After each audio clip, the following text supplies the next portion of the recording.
Are we live? We're live. I think we are. We're live. We're a little bit late. Sorry, folks. A boomerang. Hold on. Hi, everybody. It is Brune. But you already know that. It is Brune. It is Wednesday, the 9th of April in the year of our Lord 2025. I am Brune. You are the chat. Good evening. Let's get the guests out. Okay. First up, the only American this evening is becoming a bit of a regular on the Wednesdays. It is. Istaphobos. Hey, everybody. Hi, chat. Hello, my friend. How are you? I'm doing pretty good today. I'm just looking at StreamYards. Have a very, very bad habit of trying to improve things. But while they think they're improving it, they're making it more difficult to run the software. So thank you, StreamYards. Fuck. Yeah, they're not alone in that. Jesus.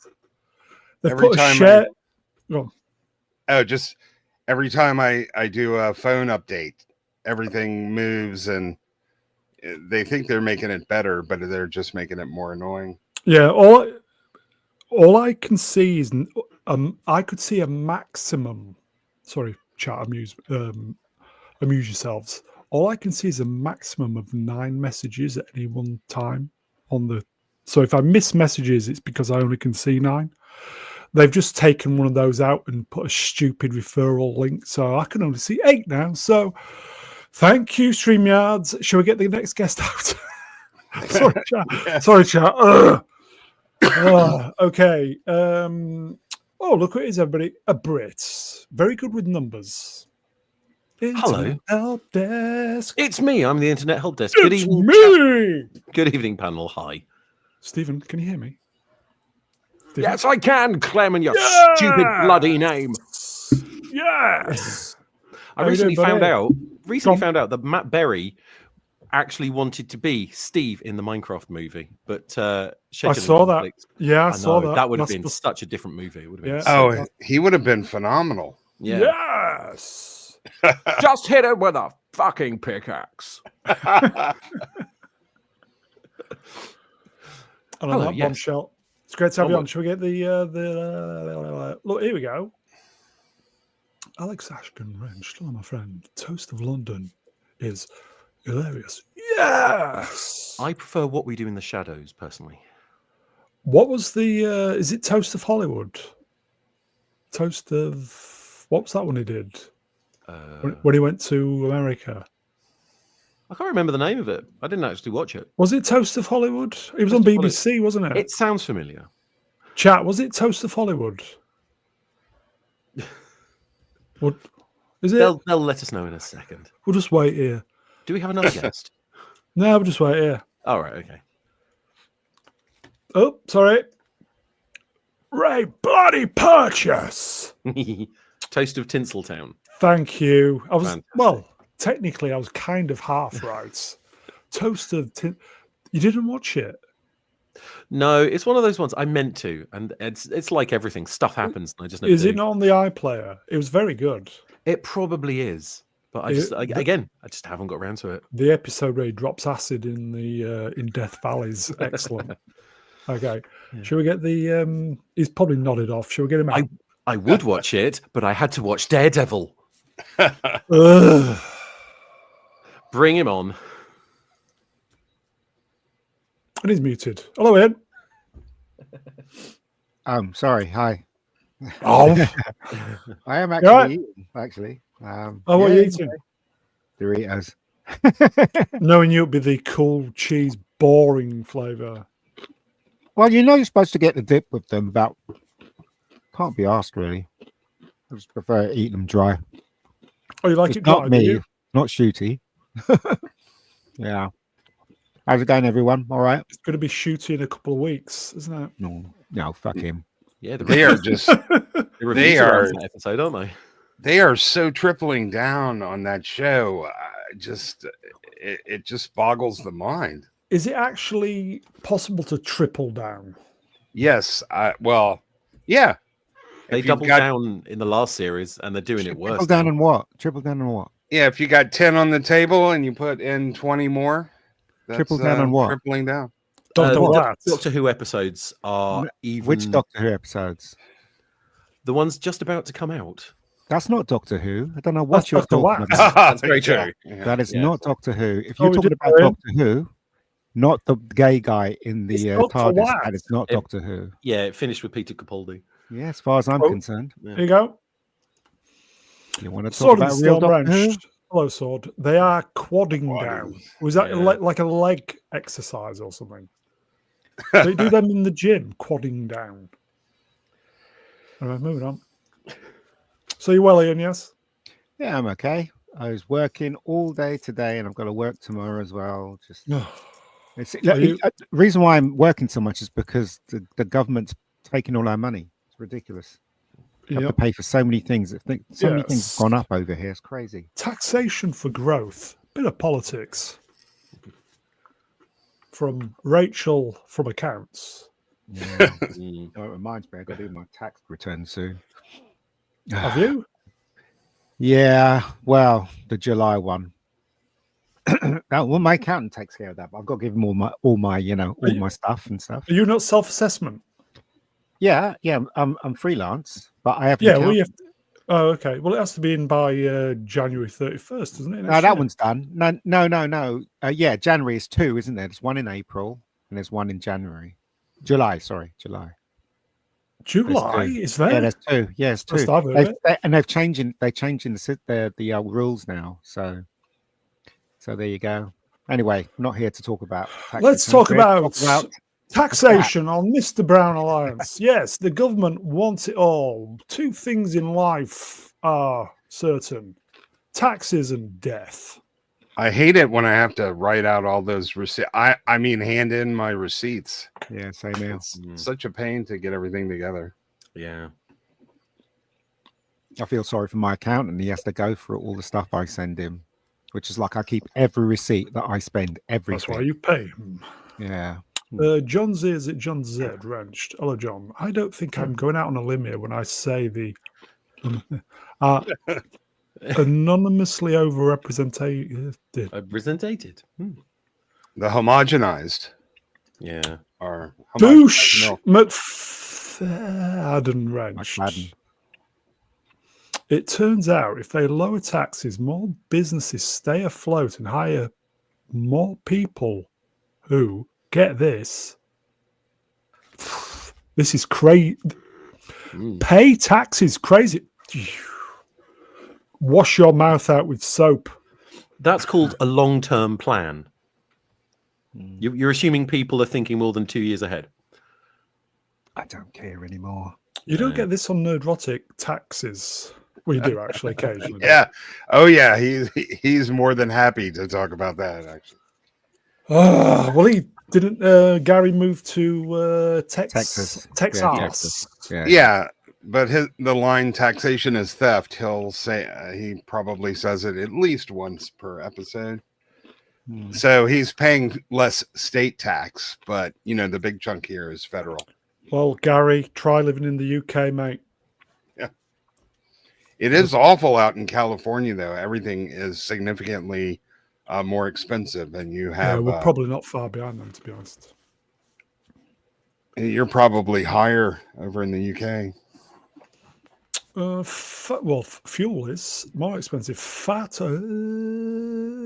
hello, fats. Gary said if you work hard, you can be rich. American dream, apparently. Jesus. The first time I went to the UK, I thought gas was so cheap until I realized they were selling it by the liter and not the gallon. Yes, because see. American liters and English liters are completely different. Yeah, and also, right, gas is not liquid, is it? Really? I don't know why they call it Gasoline. Well, Yeah. petrol. Abbreviation. Petroleum. Yeah, why do you call it gasoline when it's petroleum? Or am I just stupid? Punchable face, wrenched. Hello, punchable. TBA. Tax basic advice. It's numbers, Ah. maybe. Okay. So on 10 minutes then, shall we get going? Yes. Good evening, chat. Goodbye. Oops. Boomerang. Christ. Please like, share, subscribe. Otherwise, you'll have to sit in one of those chairs. I think this is probably me. We're in a doom loop of just losing subs. Yeah. How many subs have you lost this week then? 10, perhaps 8, 10. Did you look down the back of the sofa? If I lose something, I always check behind the cushions. It's always the last place you look, though, isn't it? Yeah. Yeah. I just don't. It's probably me. Obviously, it's down to me. We've got super chat. Should we do the super chat first? Go for it. Oh, boomerang. Mega Spider-Man wedged €5. Have you all seen Father Ted? What? I have, yeah. Yeah. I like Father Ted. If so, what do you think of it? Careful now might be a good phrase for Brown when lads are getting a bit. That would be an ecumenical manner. Are you a racist, father? Oh, what you call it? I really loved Father sorry. Ted. I thought it was really good. Really funny. Really silly. Very funny. Very topical as well. Yeah, exactly. And all the Very characters were you know, they're all the actors that was in it was really had the comic timing thing. It was a very well constructed comedy. Cup of tea, father. They were all relatable as well, because you looked at every character and go, I know somebody like that. Of course, it was sort of like an extreme, character trait, but it was sort of like, I know someone who's always constantly happy and dancing all the time. I know someone who always wants to give out a cup of tea. I know someone who's really that thick, So it was a fantastic series. Go on. That was one of the first shows where Graham Norton got noticed, didn't he? He played the manic priest, didn't he? It was very funny in that. Yeah. Very good. The Caravanning Holiday is one of my favorite episodes. Yeah, that's right. That was very funny. Very funny. Indeed. Those cows are far away. Yeah. These are small. The ones out there, far away. Yeah. No, don't get it. Yeah. It has a good combination of sort of some of the silliness of British comedy, but still has a very strong, dry humor about it. Was it very funny? Wasn't it written by somebody who's been cancelled? Yes, it was. Yep. Are we allowed to say his name? Or... He was responsible for the It Crowd as well, wasn't he? He did a lot of good stuff. That's Graham Lyman, right? Yeah. It's that whole thing about, do you separate the art from the artist? Because he did a lot of very good work before everything went. What did he do? Wrong. Graham Linehan. I know the name from everywhere. I couldn't tell you offhand, but what did he do wrong? What did he do wrong? Transformers. Yeah. Mm-hmm. We'll just leave it at that. Yeah, like he didn't. Yeah. He didn't pull like a Schofield or Jimmy Savile or anything. He's just very. He was very opinionated. Yeah. All right, because on one side, because Channel 4 and the BBC, they have the same stance when it comes to the woke stuff. Yeah. So that's why he probably got banished. I guess. Punch the face wrenched. He did a JK. He did indeed. Well, the thing is, though, you shouldn't be allowed. You shouldn't be kicked out of anything for voicing your opinion, because apparently this is meant to be a free country. But it was true what he was saying, unfortunately, wasn't it? Yeah. But I mean, this is the thing. He was talented. He wrote episodes for the Day Today, The Fast Show, Father Ted, Brass Eye, Big Train, Black Books, IT Crowd, Count Arthur Strong, Motherland, Black Books, Little Britain. He did Nevermind the Horrocks, if you ever saw that TV movie. Yeah, I saw it. Oh, wait. So he pulled a Rolling? He race swapped Father Ted? No. I don't know. Did he say something bad on X or something? Yeah, that was a joke for him. He was bullied off of Twitter for. Yeah, he's been reinstated now, I think. So. Yeah, he was bullied for having a reasonable opinion. Yeah. But that's what I'm saying. I haven't, is he getting work though, or has he been? No, he had. Did he get the boot from Channel 4? He was writing a comedy and it got cancelled. The comedy. Yeah, you know why it got cancelled, right? It's because look, right, you could look. I always say this, right? Growing up, trying to get work in the industry, I could see it coming, right?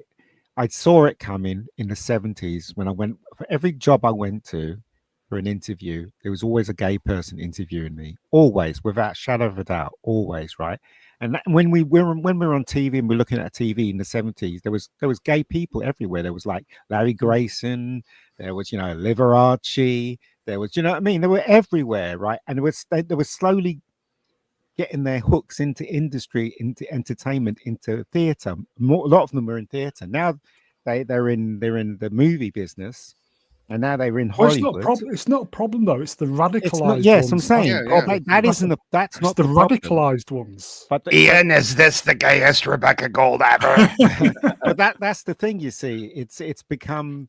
The radical people are ruling entertainment now, right at the top of Hollywood. Yes, and together with the women's, thing, whether you call those women's libers or whatever, together with them, they're destroying entertainment because what they want to do is they want to force their agenda onto us. So Mega, speaking truth bombs. But it's true. If you look at the Christmas lineup at 1978. Tell me how many gay people were in those shows right across the board. I can't remember yesterday, let alone 1978. It was coming. Everybody could see it coming, but nobody wanted to speak about it. Do you know what I mean? Because they were ashamed to be gay in those days. And that was horrible for them. But now you've got the people that want to destroy the whole thing and try and, Nobody gave a Nobody cared. I didn't care. Nobody cared. Yeah. No. I liked Larry Grayson. I thought he was funny. Yeah, he was fantastic. Yeah. So, Mega Spider-Man's hit the nail on the head at 10:24. Sadly, the speech episode of the IT crowd was removed from 4AD because of complaints about the trans woman. A guy in the IT crowd goes out with a trans woman and then finds out and gets into an argument. And that was great. That was it was very funny. funny. I remember seeing that, and it got removed. What's 4OD for us Americans over here? On demand. There's this episode in the IT crowd where the boss dates this gorgeous woman, and he, if you want to call him, was trying to tell him that he was a man before he became a woman. Every time she tried to do it, something happens, and at the ending, when she actually tells him, they end up fighting like in a big Hollywood movie fight. It was absolutely hilarious. Brilliant. So funny. It might be on YouTube. Matt Berry who gets in the fight, isn't it? Yes, Matt Berry. Absolutely hilarious. Yeah. We've got a super chat, folks. Should we read it? Flav, hello Flav. Wrenched Will Sport, 5 pounds real money at the moment. Graham is a very talented comedian. Oh, you are, aren't you, Internet Helpdesk? Yes, I am. Thank you for noticing. He's currently, writing a new sitcom and 2 other projects over in the US with Rob Schneider. Rob Schneider's brilliant now, isn't he? Yeah, he's on the right, isn't he? He's not on the left, is he? And same thing. Andrew no, Doyle. He's just on Common Sense. Kind of. Well, that's what they class him. He's on the side of comedy because it's really incompatible to be on either side and be funny. Yeah. Yeah, they've taken that sequence out of Crocodile Dundee when they re-released it. Where he finds out that guy's a woman, that woman is a guy. Oh yeah, they took it out. They cut it out of the film. It's crazy. That's insane. Crazy, right? Sorry, guys. That it's weird that's the one thing like no one's allowed to talk about. You can still do jokes about homogenized milk, but tea milk, nope. It's just it's a forbidden topic almost. Except they're always bringing it up. It's not forbidden. You have to be brave to talk about it. Like Dave Chappelle, he's untouchable, and same thing with Ricky Gervais. So you just got to be brave to talk about it. So one thing I have noticed recently is that the LGB seem to be separating themselves off from the TQIA plus. Yes. So Probby's always said that. Probby hates them. Probby. Yeah. There is a big divide between them. So I think it's going to start. Things are going to start. If they're fighting amongst themselves, nobody else has to join in. Probably calls it the Rainbow Reich. Yeah, sounds about right. That's what they call it. Again, I'll keep saying this. I've always believed in diversity. Being a man of color, I've always believed in the right to have a female lead and stuff like that. But the way they are doing it today, it's just it's racism. And are you racist now, Mega Geek? Father, it is. It really is. And they refuse to see it, and they're stupid for not. They're just causing a lot of pain. That's all. The people who accuse us of being racist are the ones that are actually racist. They are. We're not, because we don't care. Yeah, if we cared, we'd never have Platoon on. I never talk to Lee. I wouldn't talk to Simon. Do you know Platoon? what I mean? Who's this Platoon? I've heard that name somewhere. The fact that you don't care is why you're a racist, because virtue is now assigned by race rather than your actions and behavior. So if you're ignoring virtue, that makes you racist. Here you go, folks. Fat Hopper wrenched. Did you see this? She's going to be in the new Avengers movie. We need to go back in time and eliminate Heather Thompson. She's going to be in the what? New Avengers movie. What, Doomsday? Yeah, apparently she's floating around the set, apparently. Yeah. Was it King Valkyrie or something? Yeah, but who cares, though? Well, if she's in it just because, she swings a particular direction, then no. If she's in it because she's a good actress and she performs the role well, yeah, fine. Okay, we're okay with that then. The only question is, which of the Russo brothers is she sleeping with? Well, not the gay one, because I know one of them's gay. No, right? it's no, but Tessa was with Titty, isn't it? Yes, the Russo brothers are one of them's gay, I think, and the other one isn't. I'm not sure. I think so. Mystery solved then. Okay. Sun and Storm wrenched. I don't care if you're up around, just don't be a Why would you be a coat? Yeah, I don't know. As I said, it is a subject that's it's tearing the world apart, because these things are just created to separate us. That's all it is. Oh yes, the divide and conquer. Yeah. Alex Ashgan wrenched. Tessa is with Titiwa Titi. I wonder how his Star Wars movie's coming on. Right beside Rian Johnson's trilogy. Didn't Titty have a my cats? Did Titty have a kind of a threesome with Tessa and Rita Ora and Tessa and Rita? I don't have the same rules in lockdown. Who said that? Does. Who said that? Sword in the Storm's written that. Who said that? How can you prove that? Is it just a stupid rumor? Because probably I've read it on the internet. It's true. Quite frankly, if you look at Titty, who'd want to go with him? You know what I mean? It's Titty, right? It's humor, though. It's the humor thing, isn't it? Well, humor. He's not funny. No, but he's in charge of some big movies. So, well, if a woman goes with him just for that, I guess she's not really worth the time. I guess. Morlock. In fact, it's M0RL0K wrenched. Titty married Rita Ora, he did. Yeah. He's a knob. I just know, even like 10 Rita years. Ora, he is. 10 years before Ragnarok, if an actress got a main part in a movie because she was sleeping with the director, that would have been. Oh, I mean, she was his girlfriend. I'm just saying, that kind of would have been scandalous in itself. Weinstein. Sorry. Sorry, I had a bit of a cough there. Right, but I thought that's why I'm surprised that, that was okay. Well, there you go. I guess we'll never know. Fat lobber wrench. Rita Ora threw a wobbly on the BBC when she didn't know what nativity was. Nor does the BBC now. That's true. Well, Disney is getting rid of Easter, so that used to be really big over there. Yeah, well, they're getting rid of Easter in some schools over here in the UK. Not in a Catholic school I grew up in.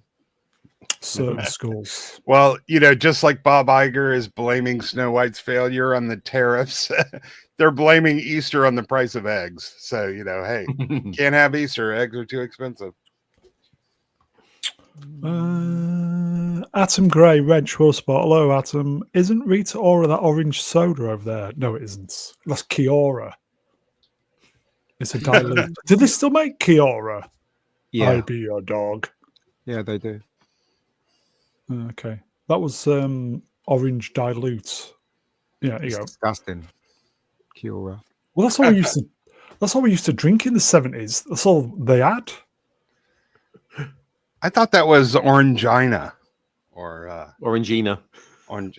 No. Yeah, but I like saying Orangina. Orangina was the Rhymes with slightly fizzy orange that was served in glass bottles. Tango. Hello, Flav. Tango Wrenched Will Spot, by the way. Tango is the orange pop soda. That's what we call it, pop. Anyway, there you go. Fantastic. Why are we here again? Fantastic. Why are we? Yes. Why are we here? Do you know? Like and subscribe. Yes. Please like, share, subscribe. Apparently, we lost 10 subs. Apparently, 27 minutes and we've done one. Yeah, we're doing well. The channel's just on a doom loop, folks. It's just on a doom loop. We'll keep going. Please like, share, subscribe. Leave a comment afterwards. That's quite important. Thumbs up and all that.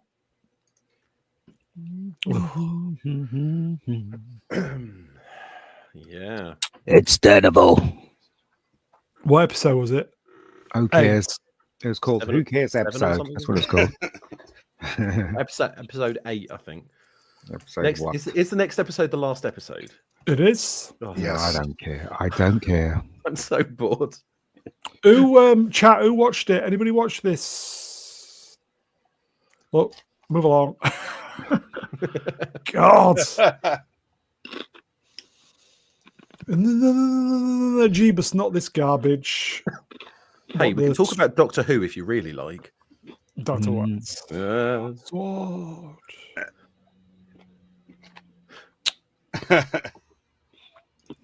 Okay, Whoa. so Charming. internet, do you want to go? I know you kind of zipped through it. Go on. Okay, so Daredevil. Have you been watching it, first of all, the series? I watched episode 1. It was all right. Watched episode 2. Nah, okay. Episode 3. Most of it I was on my phone. It's all. You could tell Daredevil was going wrong when an episode focused entirely on a guy fixing a road so he could get to work quicker. This episode, how can I say? I mean, cliches. You could see what was going to happen. I shall do no spoilers because there might be some people who want to watch it. But Are we doing spoilers chat? I know none of you care. Nobody cares. We'll do spoilers. Add spoilers in later, but it's all right. Spoilers. First. I mean, it was a bit. How can I describe it? Predictable, and it was one of those ones. I found myself spending more time on my phone than actually watching it. I mean, I'm willing to bet the rest of the panel did as well. So like, we're not serving justice. We're babysitting chaos. Is about the only thing I remember.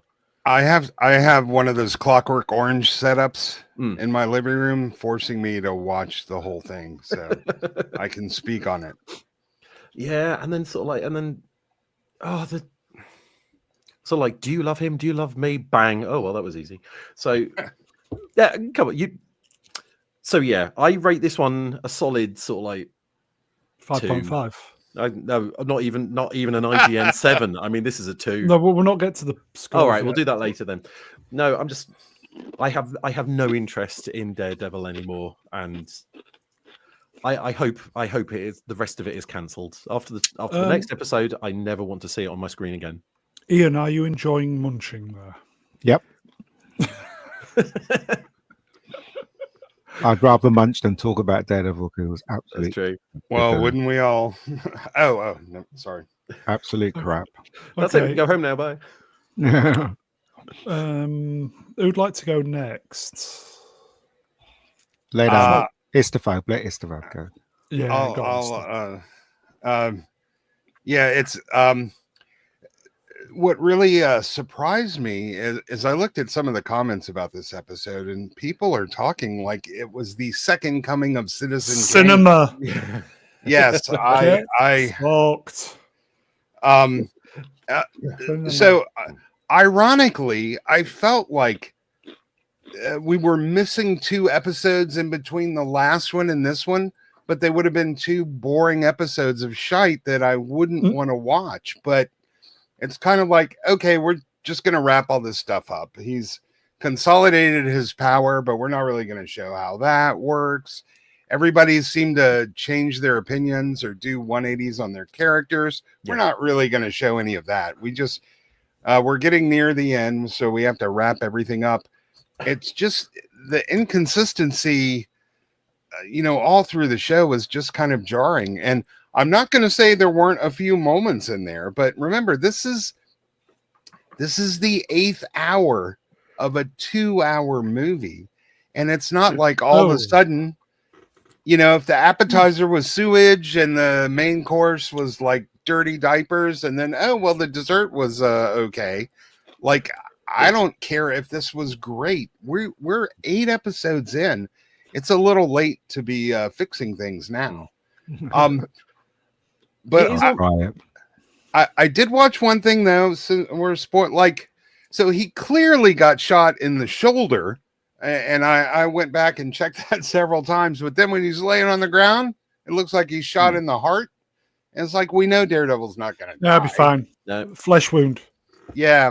One thing I liked about it was the final scene when they did the red inversion and it was upside down. For some reason, I kind of thought that was nice. But of course, the way it started out, the 2 things is like, Kingpin, I can't even exist without you. I'm like, oh, fuck off.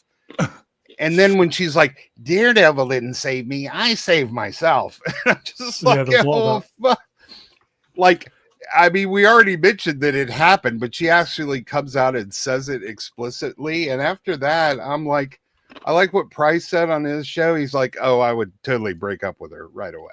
And this is a guy who dates Leslie Headland. So, man, if he won't date her. Damn. I know. Yeah.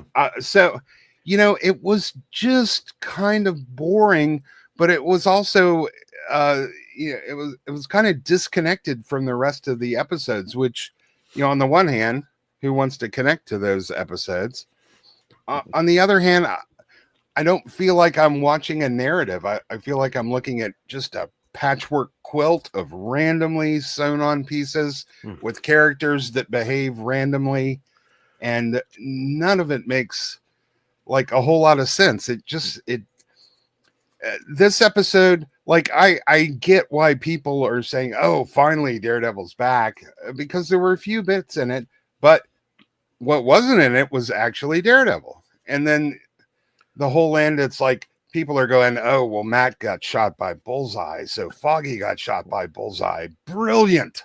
I'm like, yeah, bad guys shoot a lot of people, man. Ooh, I mean, do you know how Bullseye got out?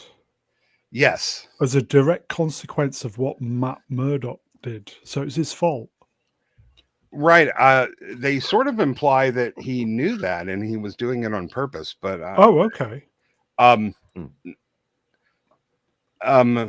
Yeah, I wasn't sure, but the other thing, as somebody who owns a lot of firearms, is that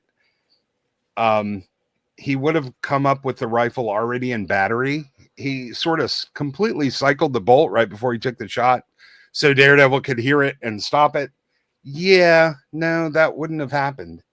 He would have cycled it after he took the shot. And here's a guy that just killed 3 prison guards with a tooth and a couple of forceps, and he can't even kill Kingpin, and he's got like 20 minutes up there to take his shot. Yeah, I don't know. It just how much time do you want to spend dissecting how and why it doesn't work? It doesn't work. And it's the 8th episode of a bunch of crap. So of course, even if it worked, it's too late to make a difference at this point. Arch Colin Wrenched at Mr. Baron says, did Bullseye get out by scoring 180? Thinking man's joke there. No, you got to finish on a double. Yeah, everyone knows that. Oh yeah.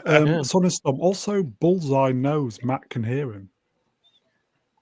Yeah, that's an excellent point. Yeah. I don't think he does actually. He doesn't know because in the comics he does. He knows that Matt Murdock is Daredevil. I think in this he does as well, but he doesn't know the extent of his powers. So, Son and Storm.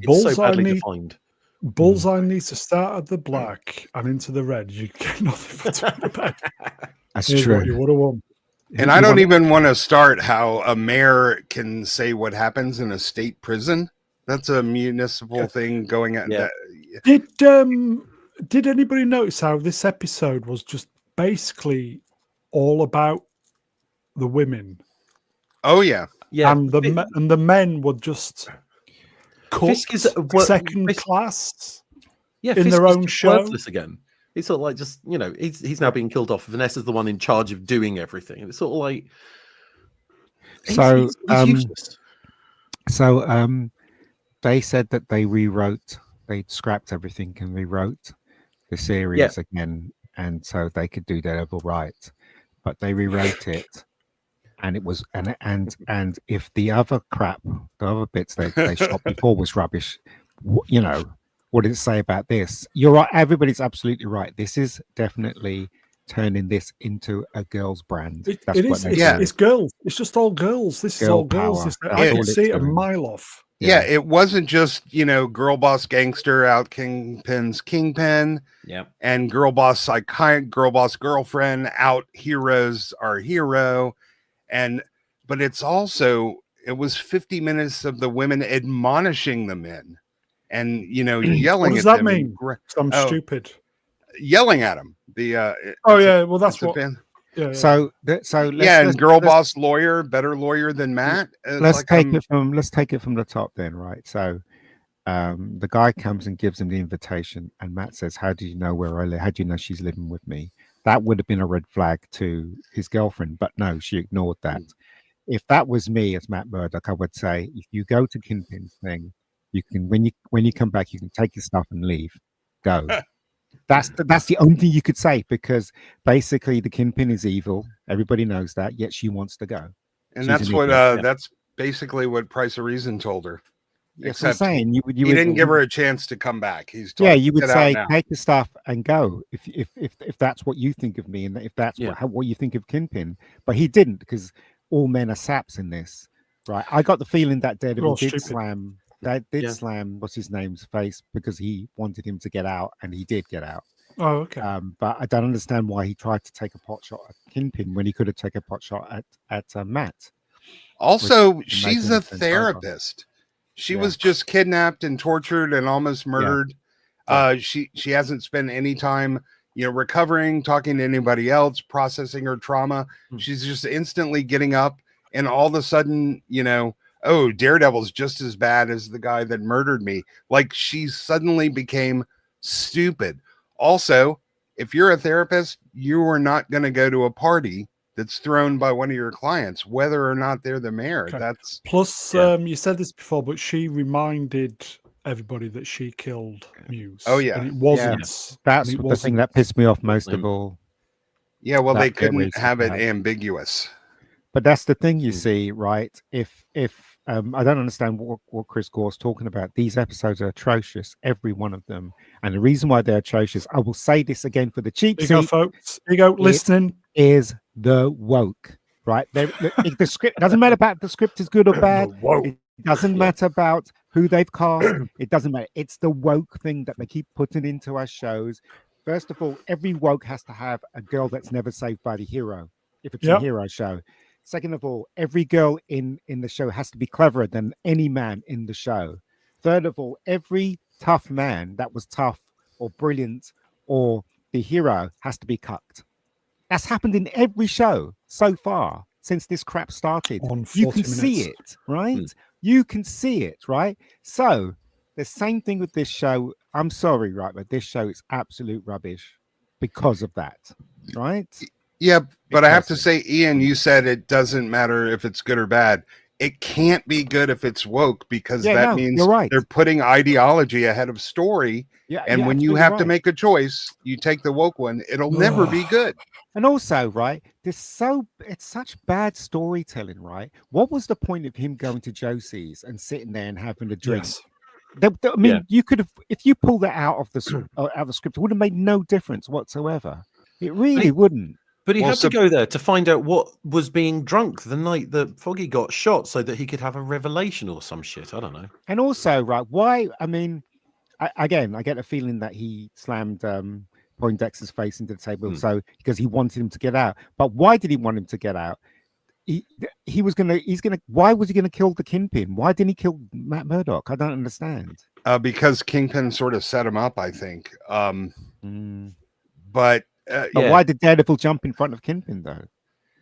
If that was the case, if does Michael know? If he slammed his face in the table so he wanted him to get out, right? Maybe to kill the Kingpin, whatever. Then why save Kingpin? Jump in front of Kingpin. None of it makes any sense to me. Also, a stupid dance at the ending when they both swap partners, and you know. Yeah. And also, another thing that doesn't make any sense either. Kingpin knows who Daredevil is. Why isn't he going to the press and going? Is his girlfriend stupid though? She doesn't know. I think she knows. This whole story. I mean, Matt Murdock's ignoring this fact that they know who Daredevil is. Why aren't they using that to destroy Daredevil? It makes no sense. None of it. So anyway. And he shouldn't have had to realize that Foggy was celebrating in order to piece together what was going on. But you know, calling back to those events that happened that long ago, it just wasn't effective storytelling either. No. They tried to do. I think they tried to do something artistic with the black and white ball, because obviously Kingpin and Vanessa were the only two not wearing black and white. So, but it just they tried to do the arty-farty stuff without the storytelling, so it just got lost. When Bullseye killed someone or he did something, everything went blue, and he remained in color. You notice that as well? No. It felt like three different shows sort of stitched together. And so it's hard to really enjoy or appreciate. I guess that's why I like the last scene, because it was the last one. I knew it was over. Yeah. And I could take those things off of my eyelids. And there are some bits in it that were good. I liked seeing Daredevil sort of at work. I like seeing Bullseye at work, but I'd rather see them in their costumes. In Born Again, I think it was in Born Again. There's a bit in it where Poindexter's in jail, and there was this guard that used to tease him because he had to have his pills all the time, and the guard used to tease him and say, "Oh, give me my pills," and he'd say, "Yeah," and he'd give what's his name, used to tease and give him his pills, and at the ending, obviously. Bullseye gets out, and he corners the guy, and he says, "Please don't kill me," and he goes, "Yeah," and shoots him in the head. So I was thinking maybe they were going to do that, but they didn't. They did Drew sums it up perfectly. And all that rubbish. Yeah, sorry. I kind of like the color scheme thing. Well, whatever. I didn't notice the first time around. I actually watched this twice because I wanted to be a good panel member. It is important for me, like, to go in and say, well, am I just so black-pilled on the whole thing that I'm not even appreciating? No, I saw it all on the first time, and I've not even. Yeah, I saw it. The difference between the Netflix version and this version is that the Netflix version was concentrating on Daredevil and Kingpin, showing how evil Kingpin is and how good Daredevil was. And that's how it operated all the way through. Even though one of the seasons wasn't so good, that's how it operated. With this is just definitely woke rubbish. And from episode 1, it was. Oh, and so here's a good comparison, because in season 3 of the Netflix show, Matt Murdock, a good guy, a lawyer visiting, has to escape from prison. It takes the whole episode for him to get out. you know, there's dozens and dozens of guards and cameras and locked doors where, so they already know who Poindexter is. Are you saying they only had 2 guards attached to him and they only figured out he escaped like 2 hours later? I'm just not buying that. Yeah, it's all bollocks. So their logic in the story doesn't work. The people who wrote this are dumbasses. Yeah. They really don't know what they're writing. It's ridiculous. The whole thing's ridiculous. Who was the they spent on this as well? It's crazy. John Z, you nailed it there with the Vonnegut quote. John Z. John Z, is it John Z wrenched? Star Trek or Kurt Vonnegut? An insane world. The same man must appear insane. I'm checking out. I'm not putting up with this crap anymore. These type of widows are running things. Yeah. I think he's talking about us, and I don't blame him, honestly. In an insane world, the sane man is the same. Yeah. Where's Daredevil? We don't see Daredevil. All we see is Matt Murdock. Always Matt Murdock. The show post Daredevil.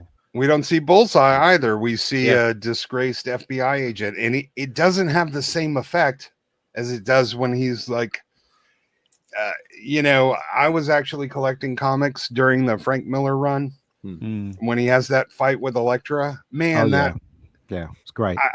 I must have read that thing like 200 times, and none of that. And he says he's like you're good, but me, I'm magic. I don't feel any of the magic.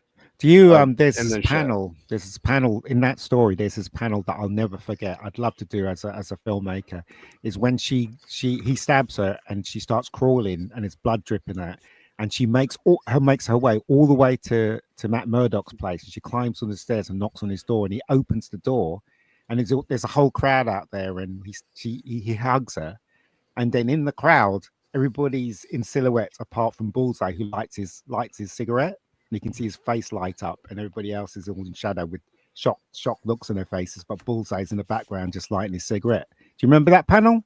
Oh yeah, it's a brilliant panel. I mean, that is bloody fucking awesome. It really is. That's Frank Miller, the same guy who did The Dark Knight Returns, and he absolutely he would be canceled today, I imagine, if he was doing comics.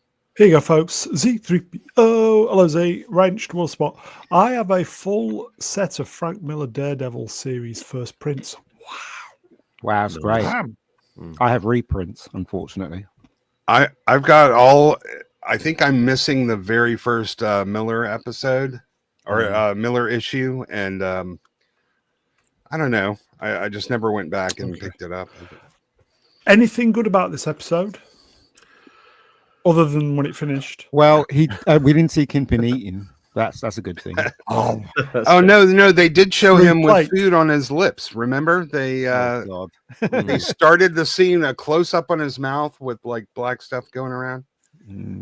Yeah, Charlie Cox is always good, man. I can still watch him. That's the saving grace of this show. Yeah, and I bet you could do a highlight reel of maybe 3-4 minutes of like cool stuff, but the episode was 50 minutes long, so that means you've got 45 minutes of shite. It's slightly depressing the way it's all ended up, because it's one of those ones. It's had such a good run up to this point. Then it's just slowly collapsed over the last. You expect when you see Daredevil, there's certain things that you expect, and they're just not there. It's like making the world's biggest pirate game, and all you do is fishing. Yes, it's a part of it, but it's not the bit that's interesting. Also, Poindexter in the Netflix show had personality. He was like super creepy, but he's just like a blank slate. He's just like a murder machine with no character, no personality. Here you go, folks. Side feeds. Legend Wrenched. Will the last ep show Kingpin getting pegged? Probably. I thought that was the last episode that happened. Do you remember that? You remember that episode when Kingpin was talking to Poindexter, and then he was relating to when he was young, and then they had this baseball thing, and they did it in the actual apartment. Do you remember that scene? I think it was season 3 or 4 when they introduced Poindexter to the Daredevil show, and he was thinking about him when he was playing baseball. Do you remember? Anybody remember? That was season 3. Yeah. 3. That was terrific. The way they did that. Oh, and the way he talks about his girlfriend when it's a woman he's stalking, that was chilling. Yeah, that was so well done. He had a character and a personality, and basically a little bit of backstory to tell you where he comes from and who he is. In this, he's just, as you say, he's a blank straight. He's just basically a killer. That's it. Nothing. You know, they could have had a Rorschach style scene in prison when they put him into Gin Pop and the inmates. That'd be great. Right? That actually that might have saved the episode. I would have preferred that if they just copied it and actually gone for he just picks up a mug and starts executing people with it. That would have been, I think, worth watching. So I'm typing. Carry on. God, it's just so aggravating that it could have been good if it. I mean, they had an opportunity to make it good. It should be on the poster there. It should be Vanessa and the therapist. Yeah, because they are the main characters. This is Disney's Daredevil. That says it all. Yeah, dog shite, everybody. Even I can see it. They knew it was bad, and they redid it, and they made it. It's still bad. Yeah, they had an opportunity to fix it. Instead, they got two bad things and stuck them together and hoped it worked, and it just didn't. It's like saying, which world war would you prefer to fight in? There is a plus side. It's nearly over. Yes. Next week is the last episode. I think next week they're going to try and cram everything into it, and they're going to leave it on a cliffhanger. That means they're going to say, "Oh, we're going to have another series," which is never going to turn up. Because I think it's just going to be cancelled after this. It's so weird to feel like you're missing connective tissue between the episodes, but if they did that, it would just be more crappy episodes. But if they had started this season maybe 2 episodes from where we are now, and dropped the whole girl boss thing, it could have been good. But I can't even. Themselves, can they? They're still doing exactly what they did when they first started this project. They removed the Asian girl that was meant to be playing Fisk's wife, and I reckon that's all they did. Because you can't tell me that this is an improvement. I mean, what were they going to present to us in the first place if this is good? Do you know what I mean? It was going to be all courtroom stuff, and like the White Tiger courtroom episode, and the bank heist episode. I think it was going to be a bunch of those. There you go, folks. Coming in from left field with a doozy, Dr. Iceman wrenched. Hello, Doc. When will we get the epic show that is Iron Fart? Oh, is it that soon? It's June. I'm pretty sure it's June. It's coming out quite soon. Or Dune. I think it's the end of June. I remember that being on the poster. Or is it June? Deal. Shall we yes, round up some scores then? Because I don't think we could stretch it out to the hour. No. Okay. This is open for the chat as well. Chat, if you've seen episode 8, throw your mark in. Ista, marks out of 10. I can't even care enough to give it marks. So you got it. I roll 3.5. That high, Jesus. Internet. I rolled a dice. I've already said a 2. As far as the entire series goes, I think overall it's a 2 as well. Yeah, Andor in 2 weeks. Ian? Yeah. No. 0. Absolute shit. Is Andor next week? 7. Wow. You want my mark, don't you? That's IGN, right? Yes. You want my 10? mark. Yeah. You want my mark, don't you? Look, what I'm thinking. It's a tricky one, this. Yeah. It is. It's out of 10, yes. I'm going to give this 5.5 out of 10. Yeah. Okay. Well, I made a little meme. I've been calling it DEI Devil Soy again. Yeah, I saw that. 5.5 is a solid mark this week. Yes. Okay. Shall we? We've done with our whatever that was. Shall we do a little bit of sidestepping? We'll see if we can get up to the hour. Yeah, a bit of sidestepping. Yeah. Oh yes. Oh God, he looks so stupid, doesn't he? I know, what is that? What the hell? Hashtag Daredevil Born Again Season 1's finale will include an extraordinarily shocking moments. What cinema. shocking? Then that stupid mask and stupid costume. That is very, very violent, says director Justin Case. Wait, is that him or is that a Comic-Con picture? Look, that's not even good enough for Comic-Con. It's awful. Yeah. I mean, even Ben Affleck's costume was better than that. Yeah. And that's saying a lot. Listen, man, they can be as violent as they want. They could go Guy Ritchie, Kill Bill, Schindler's List. I mean, even Vincent D'Onofrio, who I've always appreciated his performance, but Kingpin has been so destroyed and cucked as a character. I can't even watch him anymore. Yeah, J.D. Vance, Daredevil. He is. He is. Oh. It's like, can you not tell that's Matt Murdock? I mean, the Well, facial his, hair gives it girlfriend away, can. doesn't it?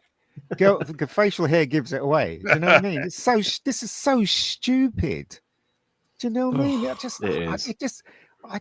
My heart breaks because Daredevil could be amazing. Everything that Marvel does could be amazing, but because of the woke shit, it's all turned into shit. We need to get Chris. We need to get Frank Gore on air Why? next week.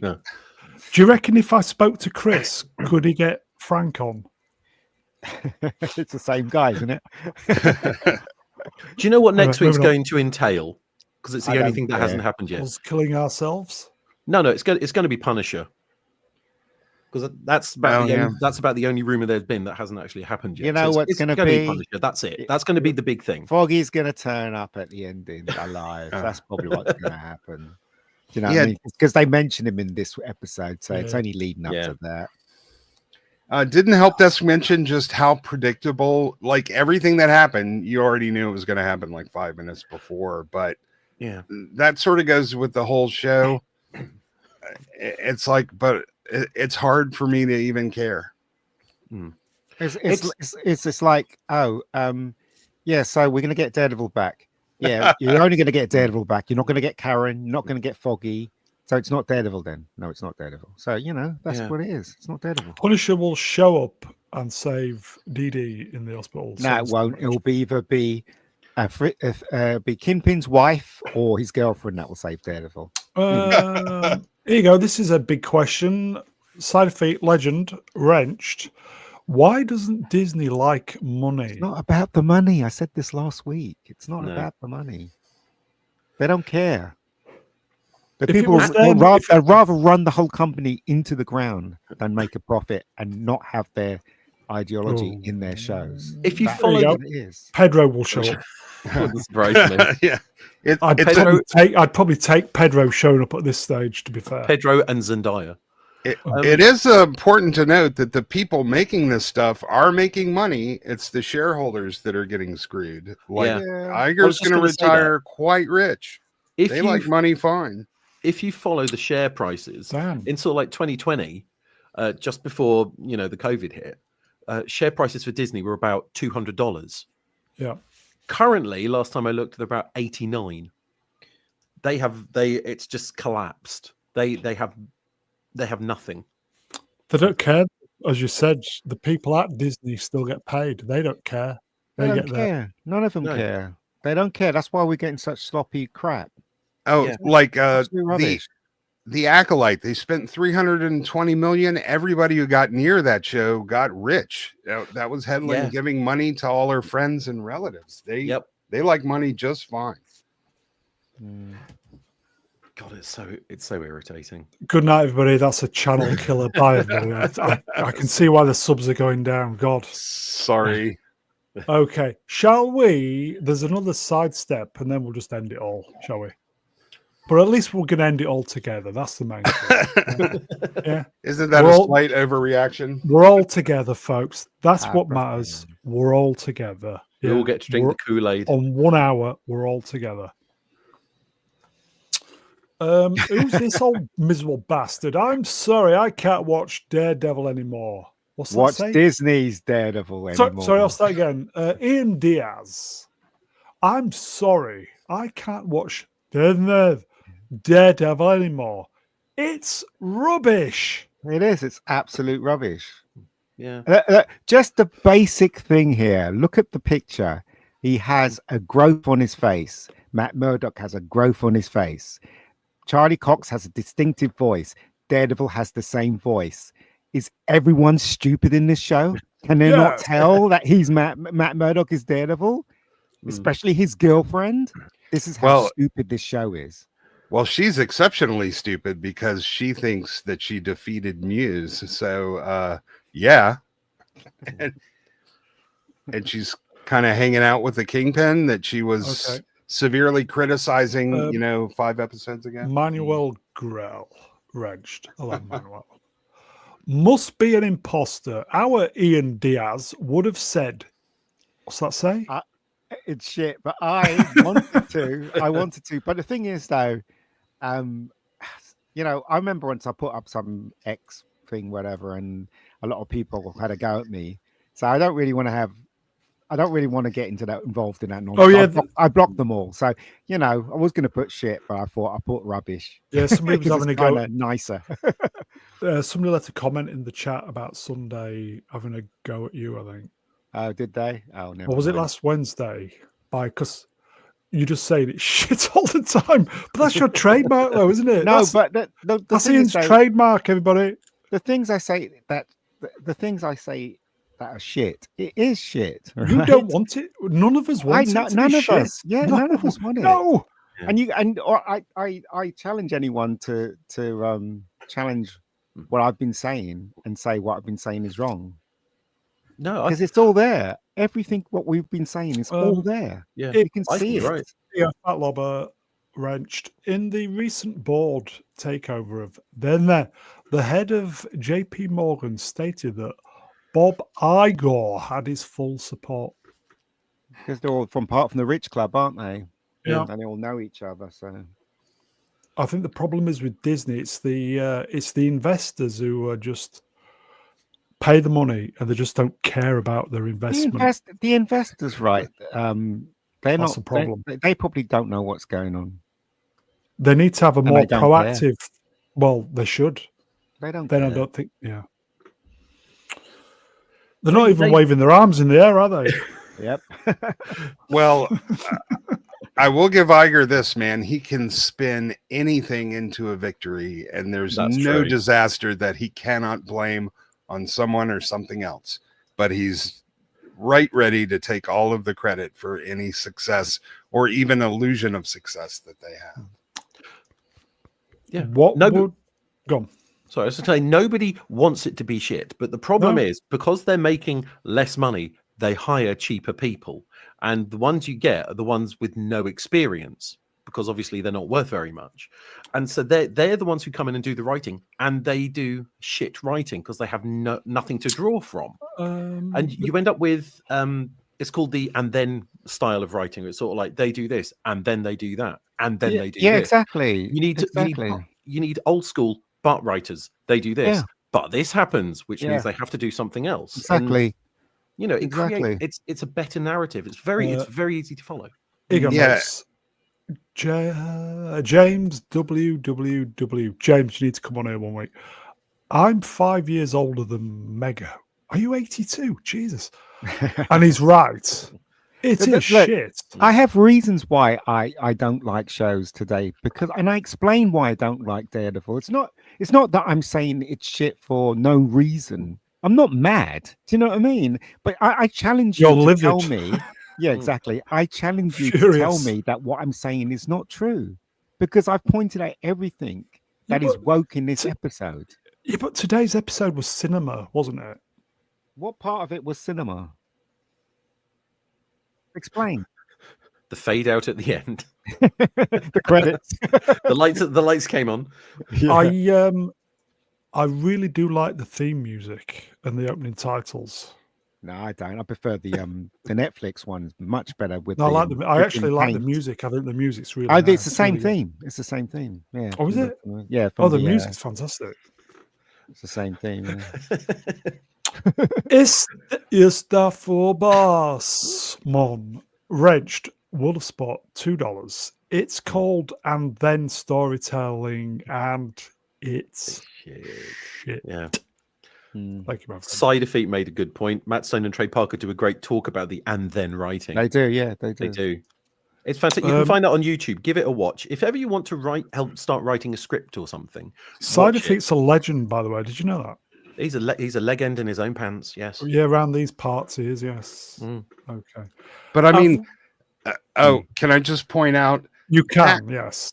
That is kindergarten writing class. If you've ever been involved in any sort, like these are not advanced concepts. It's not even subtext. Before you even put a pen to paper, you should be told, if, therefore, but, then, else.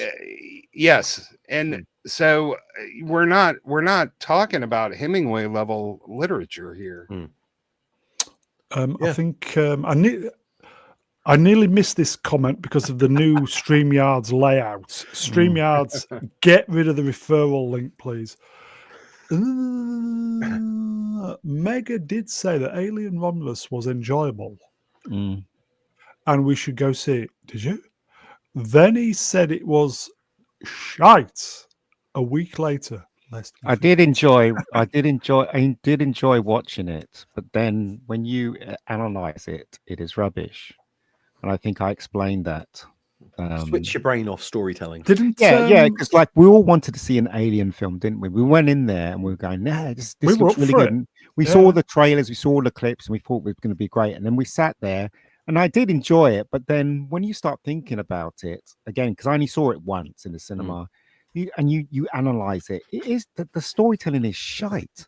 And I said I didn't like the ending, but I did enjoy some of it. Yeah, majority of it. When I was didn't Vex go down that route as well? And then she realized it's dog shit. And I still give her shit for it. But that's a perfectly legitimate experience to have one experience in the theater.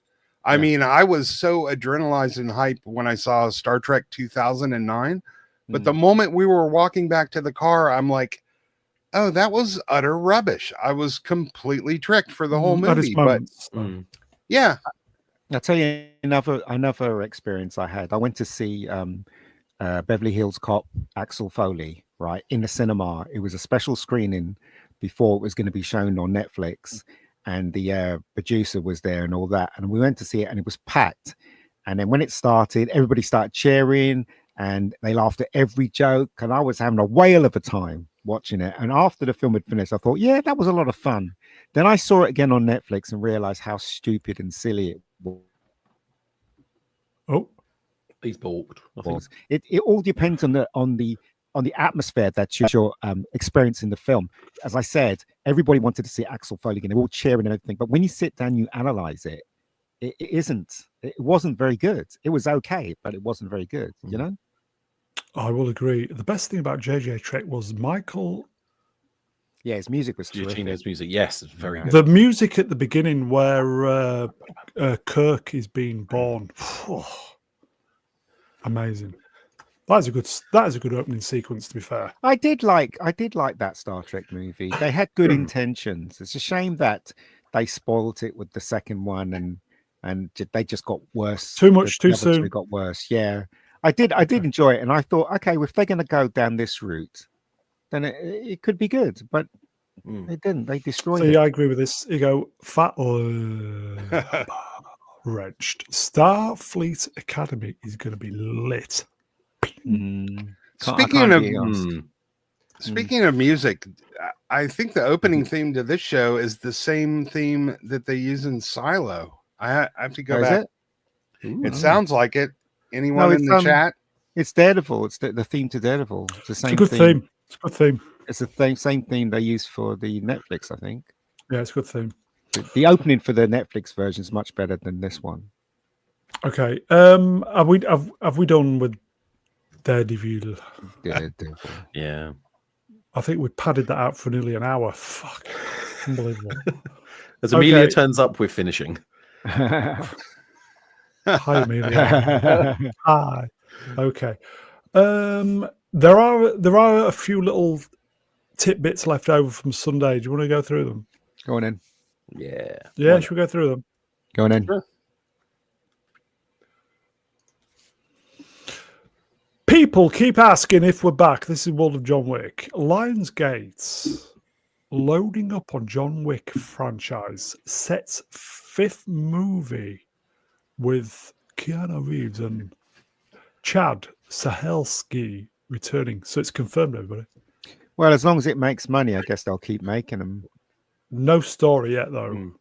Yeah, but I mean, what story do you need? They're chasing after John Wick. He kills everybody. That's all you can do, really. What else are you going to do? I mean, it's a good formula that people enjoy, and it makes money. I'm not sure how Ballerina's going to do, but I think I might do okay, actually. No, I don't think it's going to do okay, Ballerina. I think it's going to be a huge flop. I hope not, though, because I really like the Anus. I think she's really nice. We all like the Anus, don't we? But covering her in tats and making her look like a boy, I'm sorry. It's just not. That's not cricket, man. Oh, there's a little bit of juicy I guess Keanu Reeves just broke up with his longtime girlfriend that nobody in Hollywood seemed to like very much. So I just thought that. Ashley, I'm enjoying the Babylon 5 shield as well. I'm a 30-year-old woman, and I fully agree with Meggie. What?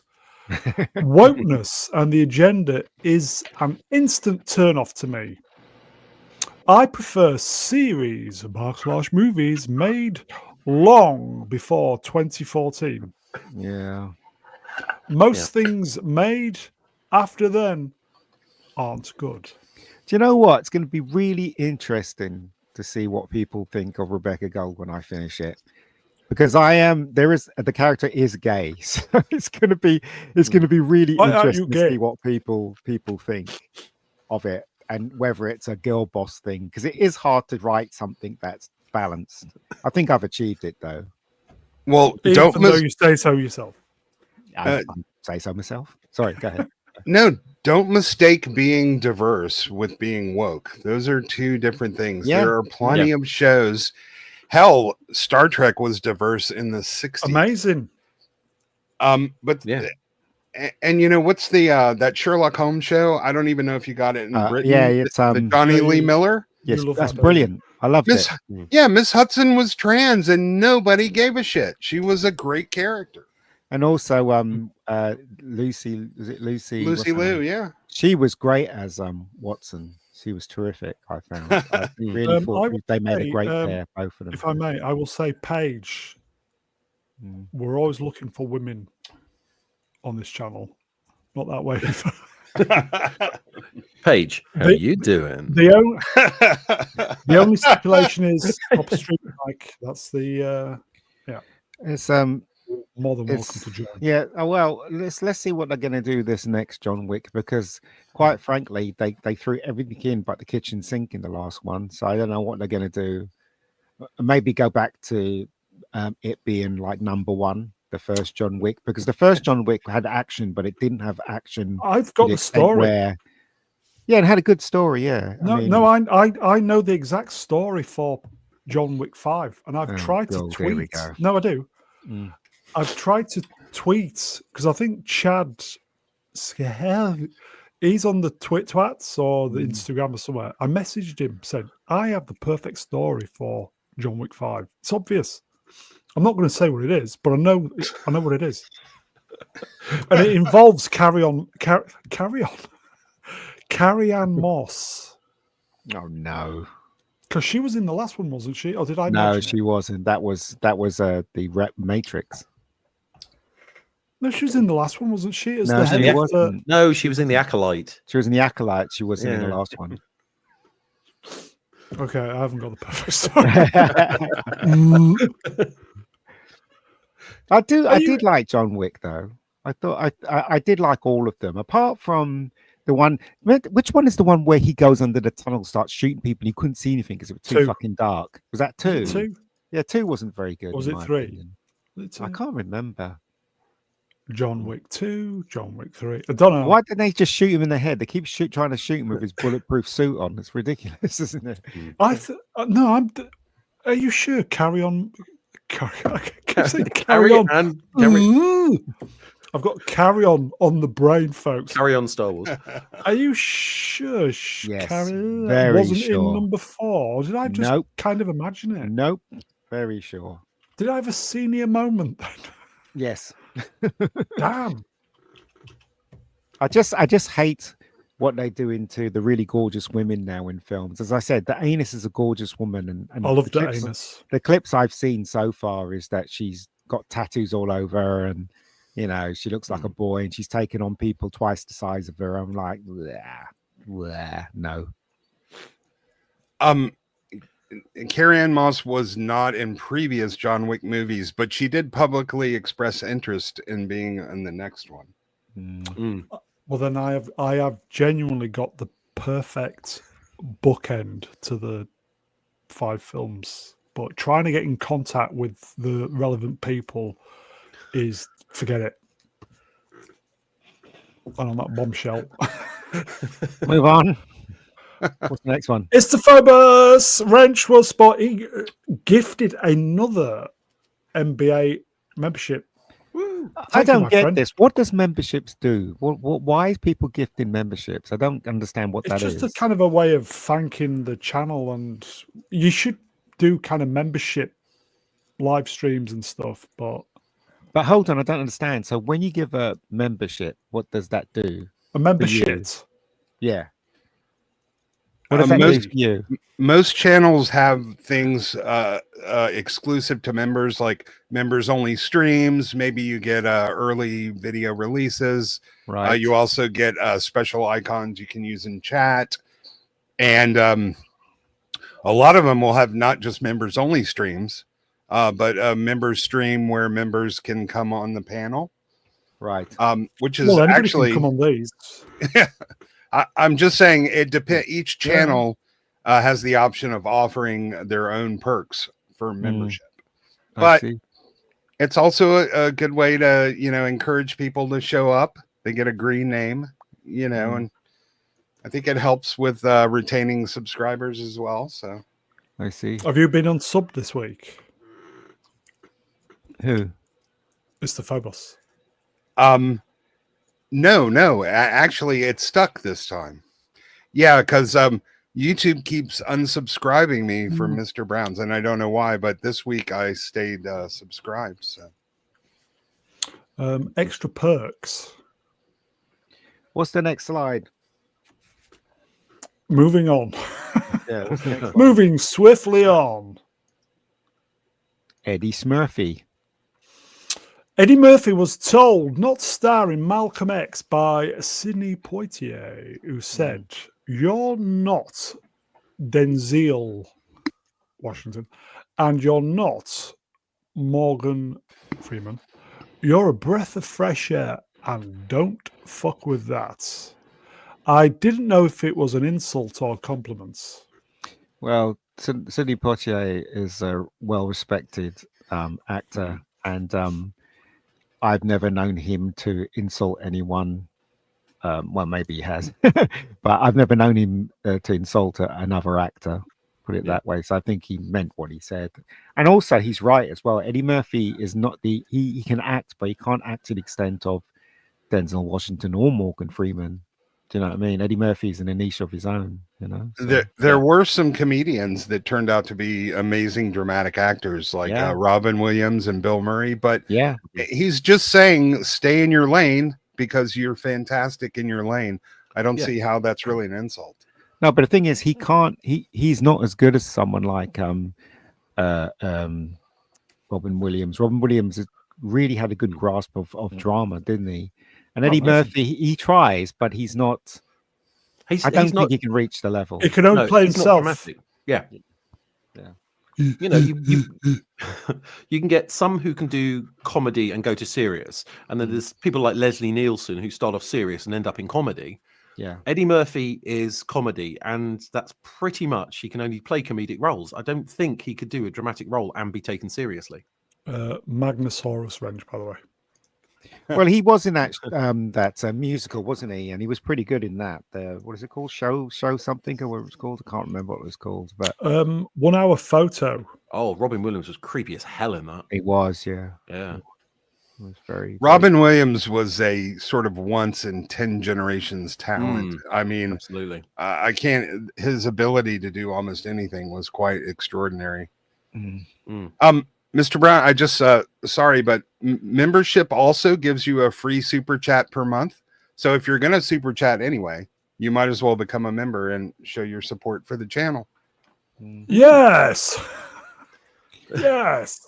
Robin Williams, everybody seems to forget Robin Williams played Popeye, and he was brilliant as Popeye. The film wasn't very good, but he was terrific as Popeye. I remember seeing that when I was in my 20s, I think. It was when I went back and showed my children Forbidden Planet. They love the airplane movies, and they just thought Leslie Nielsen was just sort of, so to see him play not only a serious but like a heroic leading man, it was really you know, they really found it odd. But there's another guy who can do multiple genres and well. Internet, are you available to read several super chats, please? Yeah, this one. The Internet Helpdesk Wrench World of Sport, a member for 6 months. Who is that? Well, some No weirdo. idea. I mean, look at that picture, weirdo.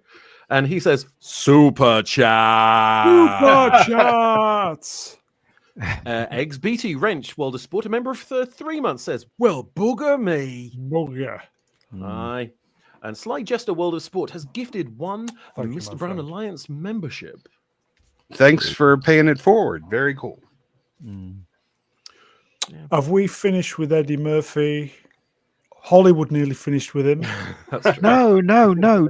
You don't realize that Eddie Murphy, right? He has enough money just to, not do anything. But Netflix need people like Eddie Murphy, because when you see a picture of Eddie Murphy in the thumbnail of some new show, people click on it. Yes. Oh yeah.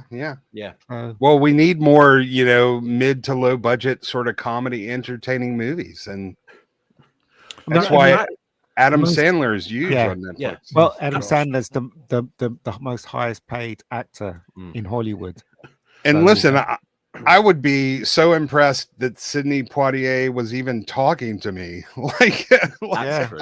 I wonder when this quote was from. It would have been quite a while ago, wouldn't it? before he died, obviously. Yeah, Well, it's just before Malcolm X, I guess. Unless if it was from the grave. No, I honestly totally respect Sidney Poitier. I mean, he wasn't perfect. He actually married someone, then divorced. He had an affair, and then I think he married twice, whatever. And do you know what I mean? So I have total respect for him. He came through the system when racism was rife. So there you go. Amelia Bedelia. Hi, Amelia. Wrenched. He's got more kids than Elon. He has. I saw the documentary on him. Ooh, Mel B's kids. Ooh. Eddie Murphy. Yeah, Eddie Mel B. Murphy. Mel B. The reason why he stepped away from acting was because he wanted to concentrate on his family. And I remember, do you see, what is it? Comedians having coffee in cars, whatever that thing is called, with Seinfeld. With Seinfeld, he has a show, and he had Eddie Murphy as a guest. And Murphy said he stepped away to concentrate on his family, and he was loving it until they called him back for work. He got a script that he couldn't resist, and he went back to work. But he just likes hanging out with his family, Christmas time, Easter, blah blah blah. So that's what he was doing. He's got enough money he doesn't need to work, man. How many kids has he got? He's got about 17, hasn't he? A lot, yeah. Ooh, Mel B. Ooh, must be a good fuck. Ooh. And he's still funny as well. Eddie Murphy's still funny. Yep. Yeah. I think we're onto a point, really. What we need is sort of like small budget movies in Hollywood. It'll be the only thing that saves Hollywood. You need 10 $2 million movies rather than one $20 million. Yeah, the action movies, the small studio action movie is the next big thing. All you want is one cheap movie to do really well, and it will save. That could save a studio. Here you go, folks. Istaphobos been mightily generous this evening. Wrench World Sport gifted a NBA membership. Well, hurrah! Okay, have we finished then with? Yeah, what's the next lad? Oh, Brown, you got another one from Flav. Oh, have I? Yep. Nintendo Switch Hey! 2 $49. Flav, Wrench World Sport gifted a NBA. Thank you, Flav.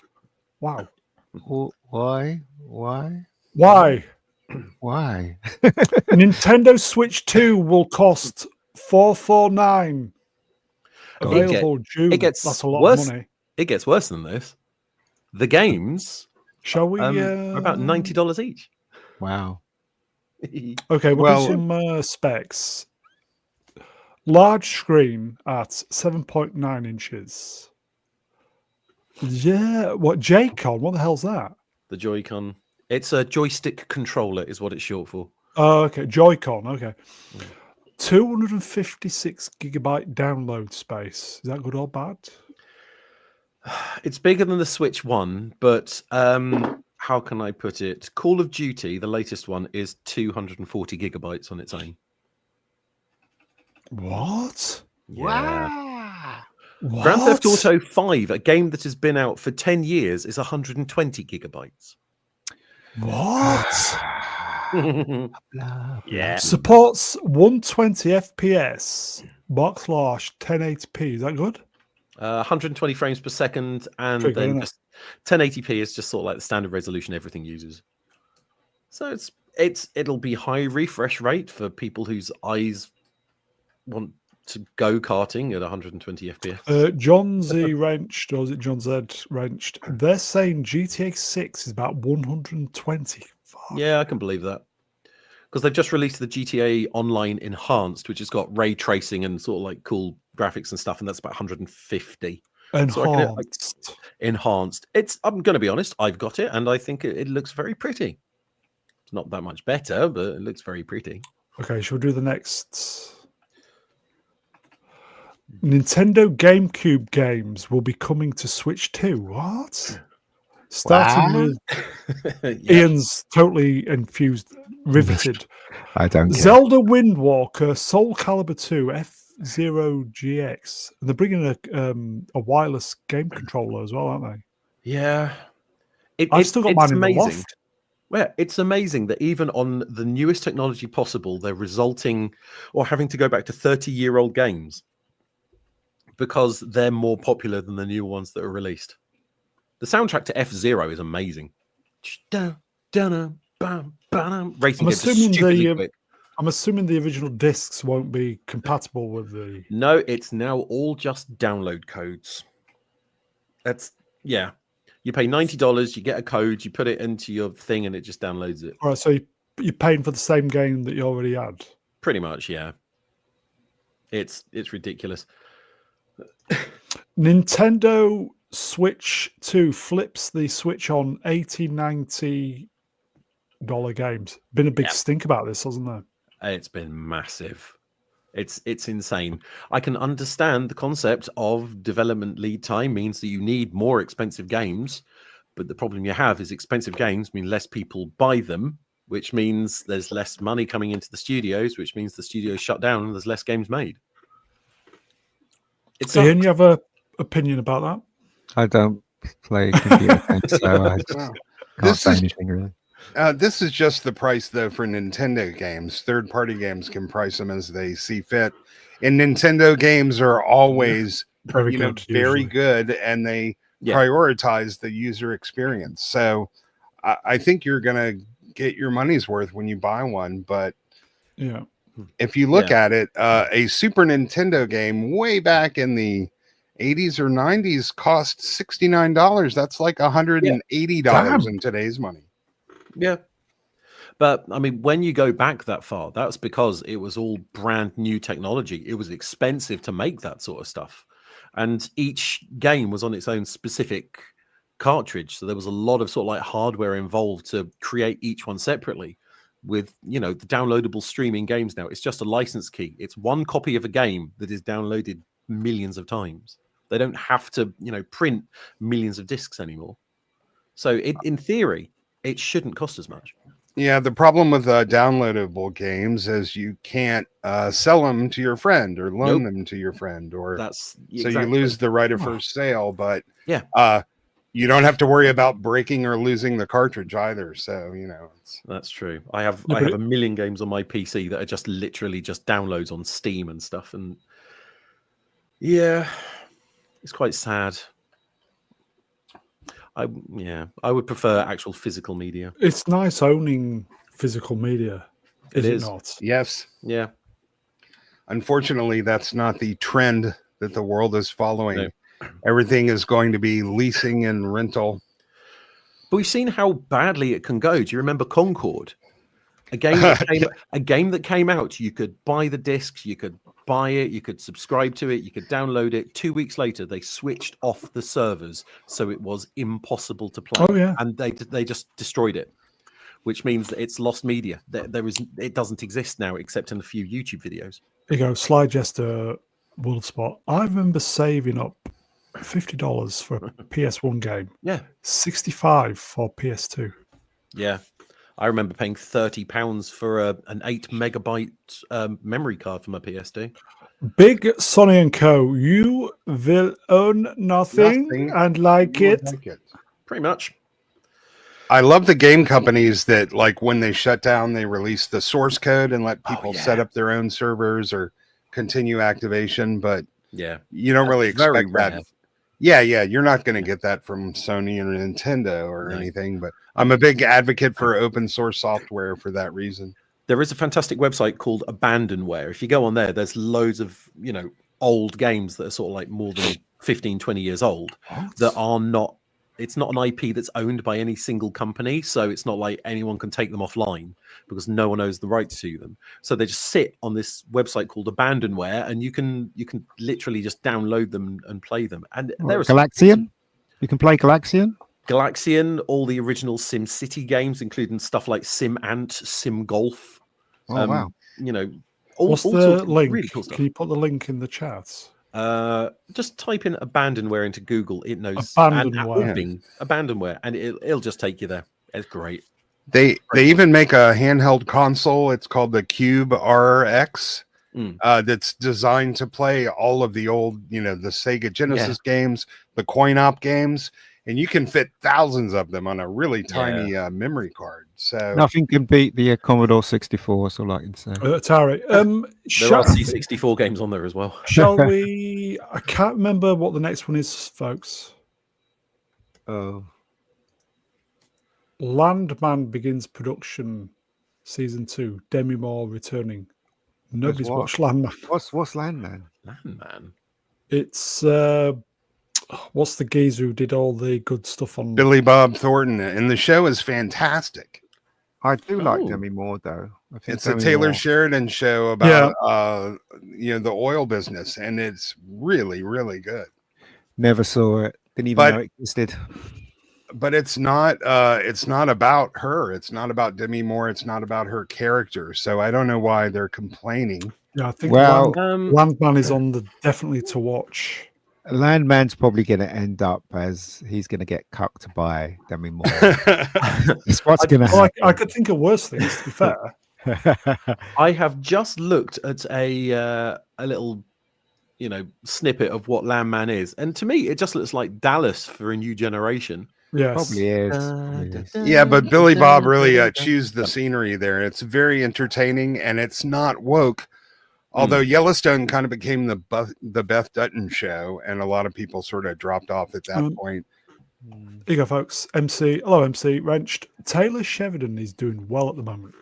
He's doing well. He's doing well. Have you noticed, folks? Paramount Plus, another great show on Paramount Plus. Yeah, pretty much Vince Gilligan and Taylor Sheridan are the most reliable names in television for the moment. Hasn't Vince Gilligan got a TV series coming on soon on Apple? Yeah, it's supposed to be some kind of a sci-fi thriller drama starring Rhea Seehorn, who is amazing. Right. Manuel Grell wrenched Tulsa King and Landman are Sheridan's best shows. Wow. Yeah, Tulsa King's great. I think I'm going to have to watch Landman. I haven't seen Landman. I didn't even know it existed till Oh, I just knew now. it existed. I just forgot about it existed. It was out very, very recently, wasn't it, Ista? Yeah. And for those who don't know, Rhea Seehorn is the woman who played Kim Wexler in Better Call Saul. Yeah. Oh, And, yeah. I like her. Yeah, a fantastic performance, and she was continuously snubbed from the Emmys. Actually, So what the whole else is show new? was. What Yeah. else is new? Yeah. Wow, I just looked. It is very recent. It is November 2024. It came out. Yeah, MC wrenched. I've just finished 1883, which was miserable but excellent. I just had a 1664, and it was quite nice. Is that a beer? That's a Cronenberg joke, you see. Ah, yeah. Thank you, I Mitch. like Cronenberg. Thank you. Thank you. I'm here all week. Drew Gordon is wrenched. Actually, Larry Hagman was an early pro marijuana advocate. It's based. They were going to fire him, after the first season, Amazing. but he did something really clever because he wanted a pay rise and they didn't want to give it to him. So basically, he moved from LA to London, and he did every chat show going. Yeah, every chat show going. Yeah. He became hugely popular in Europe, and then they had to give him his pay rise. Yeah, that's quite clever. Steve, I never heard that. Boom. Hello, Steve. Yes, Landman rocks. I think we're gonna have to start watching that. I was in Texas, and we went to South Fork Ranch because me and my sister are huge fans of Dallas. And on the ride going there, the guy who was driving the van, had a microphone. He was telling us how the show got made and how this happened and how that happened. So that's one thing I learned, that Larry Hagman did that. So there you go. Oh, okay. Mr. Brown. Mr. Brown. Go on, that's me. Yes. Do you know how the trend is to put, nothing but ugly women in television shows and movies? That's not Landman. Trust me. It's not Landman. MC wrenched. I've also started Mobland. I haven't even started that yet. I've heard very good things about it. I haven't seen it. I haven't seen it. We have Landman and Mobland. It's only a matter of time before we get Woke Land. I think we got that already. Yeah, that's on Disney Plus, isn't it? That's Hollywood. I think that's Daredevil. You go, Fat Rabbit wrenched will spot. Paramount is a volcano of toxic debt. Sounds about right. I think Eggs Beatty put it best. Oh, there you go. Right Do you want to read above it that. then? Do you want to read it? Lots of tits and ass in Landman. Wrenched will spot, by the way. Oh, yeah. Eggs Beatty, wrenched. Friend of the channel. World of Sport. Okay, on that bombshell. Okay, so I feel Landman is a to watch, everybody. Oh, definitely. Okay, Excellent. let's move on. Is the first poster for hashtag Nobody 2 in theaters this August? Interesting. Is it the same people making it? Yes. Yes.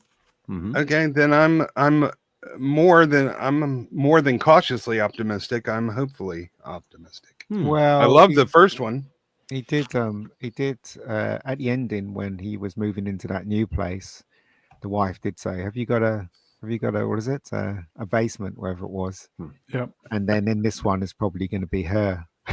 Focusing on her rather than Hutch himself. Sword and Storm wrenched. Just leave one-offs alone.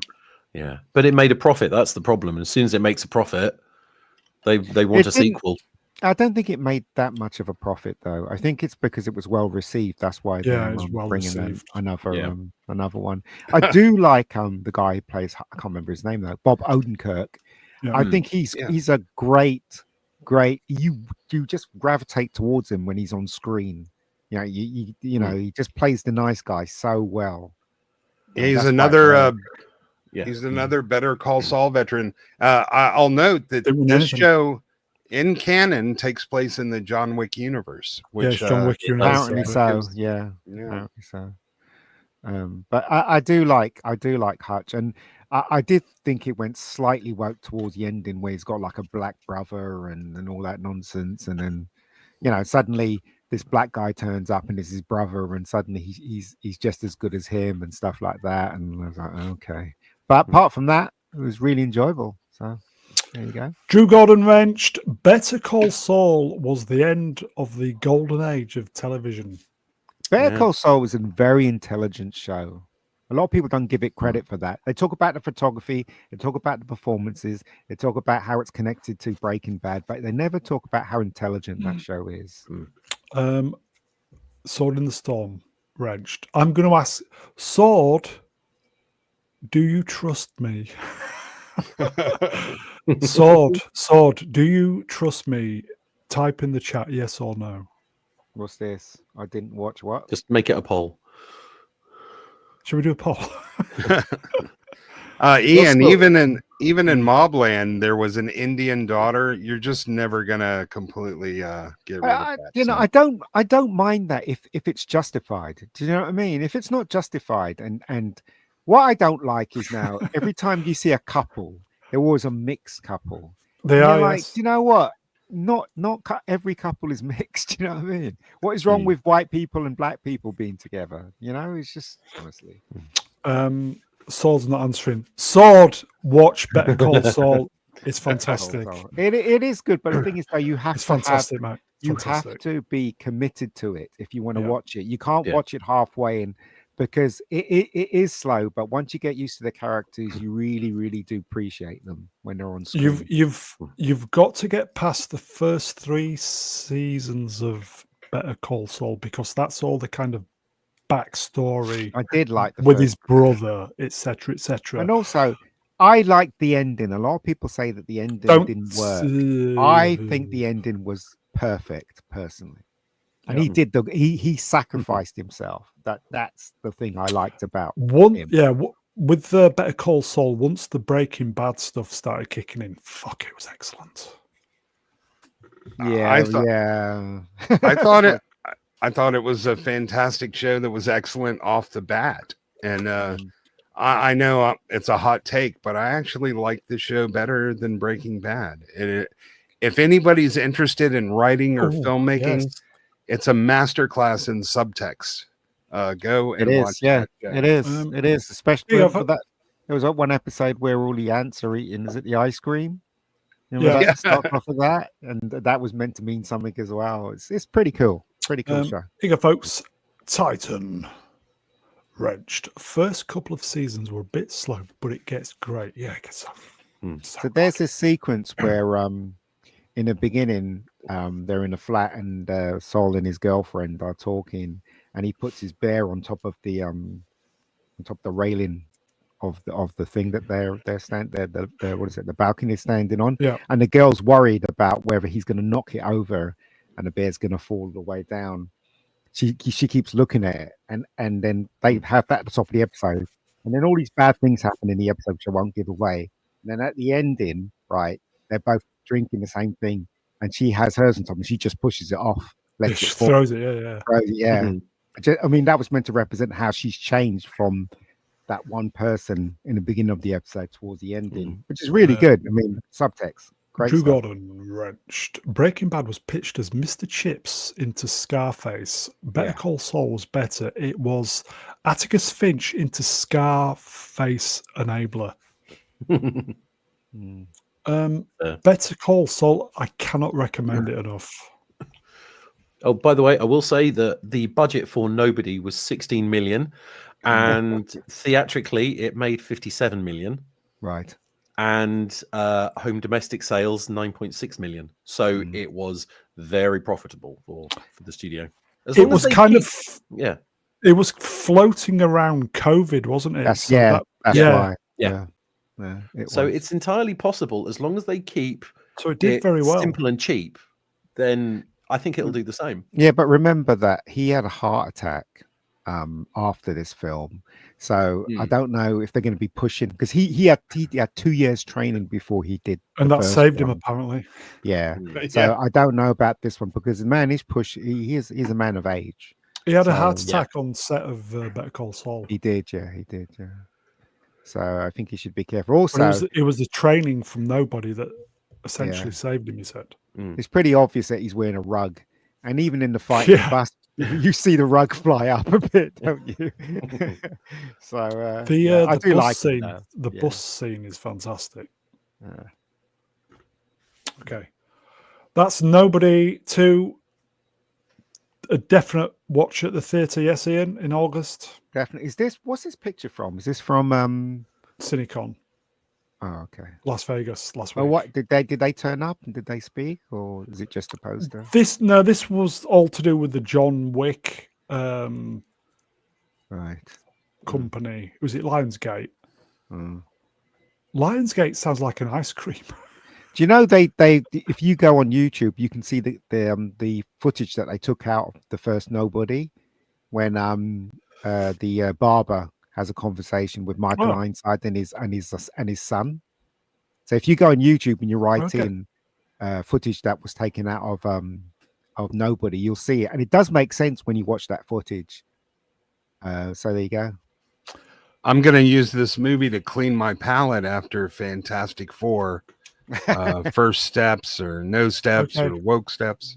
Okay, I'm going to say again, action movie. Yeah. You reckon action movies is going to make a big comeback? Yeah, the smaller studios, yes. I think the action movies definitely. You've got to have a star in there. You've got to have gone are the days when you can have Roger Moore and have a big stunt guy or back projection to protect the actor. These days they expect the actor to do the stunts. Do you know what I mean? So it's harder. Okay. Let's move on. I think there's another slide. Naked Gun. I saw this trailer. Maybe I saw the trailer. Yeah. I gotta admit, it made me Naked laugh. Gun, everybody. Yeah. I didn't think it was going to work with him, but now I think it's going to be funny. I thought, oh God, this is going to be bad, or at best, it's just going to be a competent copy of a movie we already had. But after seeing the trailer, I was laughing. Yeah, so it was. We need more comedies. We need them. The OJ joke actually had me laughing. It was, it was funny. It's very sly, it's very subtle, and it is very funny. Yeah. I think we're looking at a different type of Naked Gun, whereas Leslie Nielsen was more the slightly bumbling, do-gooder. I think it's now going to be more like Liam Neeson's more into sort of like the stabbing gore, like all his movies. Yeah, he's going to be more competent, but they're going to focus a lot more on the fact that he is, I will find you and I will kill you. Yeah, I thought this eggs beating Ranch Full of Spot. Have they CGI'd his dog? Did you see? Did you see that there's two versions of this trailer? One where there's blood when he kills the people with the lolly or the candy stick, as the Americans would say, and one where he doesn't, where you don't see any blood. So it's interesting. So I've only seen the one with the blood.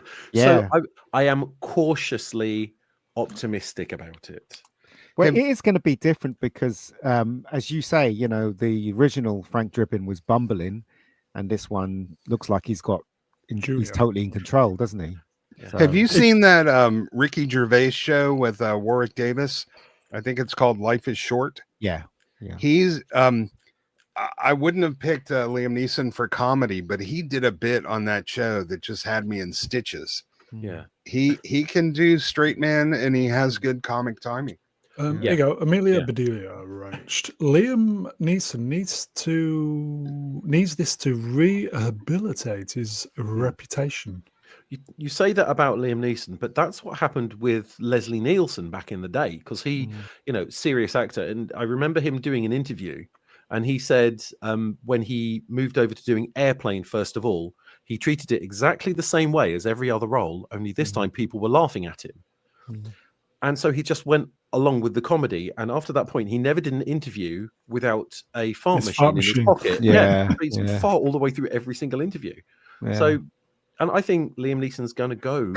He could go the same way, and he could just end up being a serious comedic actor. And we need more of those because it's fantastic. Yeah. Sly Jester. Funny enough, just what I thought. Leslie Nielsen started in drama and moved to comedy. Poseidon Adventure. It's very good. Rob Roy. Rob Roy. Yeah. Forbidden Planet. Yeah. Yeah.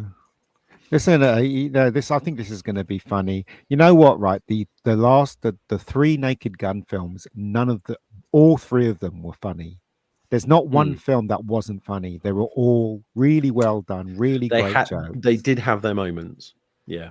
I thought all of them are great. Sorry.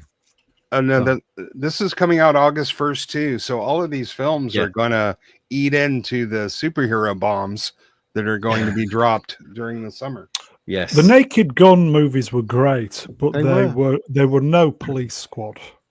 No. I thought they were funny. You remember that one where he got invited to the president's dinner, and it starts off like that, right at the beginning. It's so funny where he keeps hitting the wife, and it's just absolutely hilarious. I remember I was in a cinema, I was in stitches. I just thought that sequence was so funny. Really, really imaginative as well. Imaginative gags as well. Here you go, folks. Side Effect Legend Wrenched. But this is going to be a bland version of an absolute classic. It's a no from me. Well, we'll see. That's what I thought, but the trailer sort of changed my mind a little bit. Nice beaver. Lovely beaver. Well, Weird Al Yankovic just randomly turning up on a plane and waving. That got me. Is that some kind of bust? Yeah. Well, it's very impressive. Yeah. Shouldn't they have called it with Liam Neeson starring Naked Bazooka? I don't know. But I missed out. That one, the Naked Gun in color. But the thing is, it's not the original people it's not the Zucker brothers. No, it's not Zucks. No, it's what's his name? Seth MacFarlane. Yeah. It's him. So it's going to be a different Naked Gun, but it looks funny, and the trailer made me laugh. So I'm hoping. Look, all I want to do is go in the cinema, enjoy myself watching a movie, and come out smiling. Come out. Oh, shut up, Ian. Come out smiling and say to myself, that was a really good film. I enjoyed that. That's all I want. Mean it's not shit, is what you're saying. Exactly. So, there you go. These are the kind of movies we need more of, though. Yeah. So, I hope they're taking the mickey out of the world. I hope we get lots of Liam Neeson dong jokes. There probably will be. I mean, Liam Neeson is very famous. If he's talking to someone and can't be bothered, he'll just pee down his leg rather than find a toilet. So who would have thought that? Because he thought that it was just straight to video taken. It was taken that put him really solidly on the map, the whole of the world. Movie though. Yeah. And he's like, oh, this film's going to go straight to video. And he was really surprised. Side Effect Legend Wrenched. Are you really 9 pints in? Jesus. Fucking hell. If this comes out and is good, I think we could start saying potentially Hollywood may be healing. I do have. But is it too late for the theaters? No, they just had success with Minecraft. Yes. Whether it's a good movie or not. Good night, Sword. Good night, Sword. We're finishing in 7 minutes anyway, Sword. So I want the cinemas to survive. Yes, I really do, because there's nothing like sitting in the cinema in a communal experience. Seeing kids on the phone, it's fucking brilliant. Big Sonny and Co. I have a particular set of comedy skills. Saw what you did there. Very good. When you go to the cinema, are there kids on their phone? Because every time I go to the cinema, there isn't. They have it on when the adverts are on, but when the film actually starts, they take it off, because if they do put it on, people just shout at them. Bless you. Yeah, aren't they throwing big buckets of popcorn around at the moment? Oh no! What cinemas do you go to? Jesus Christ! There's a lot of Minecraft videos online of people when the what's it called? The chicken jockey in the Minecraft movie appears. People are just lobbing popcorn all around the cinema. Police are being called to escort people out. It's seriously, it's a trend on TikTok. I don't know where it came from, but having worked in a cinema, the sooner it fucks off, the better. Okay, there is a couple more slides, but I'll just do one Go on in. more slide. This is the last slide this evening, folks. This is the biggie. The original unedited theatrical cut of Star Wars will be screened publicly for the first time in decades at the British Film Institute's Film on Film Festival, June. Or is it June 12th? I really, really hope it's the original, because not only will you get Yub-Nub at the end. Oh no, that's Star Jedi, Wars. isn't it? No, it's It's Star Wars. episode 4. In that case, on the tractor beam, all of the words on it are in English.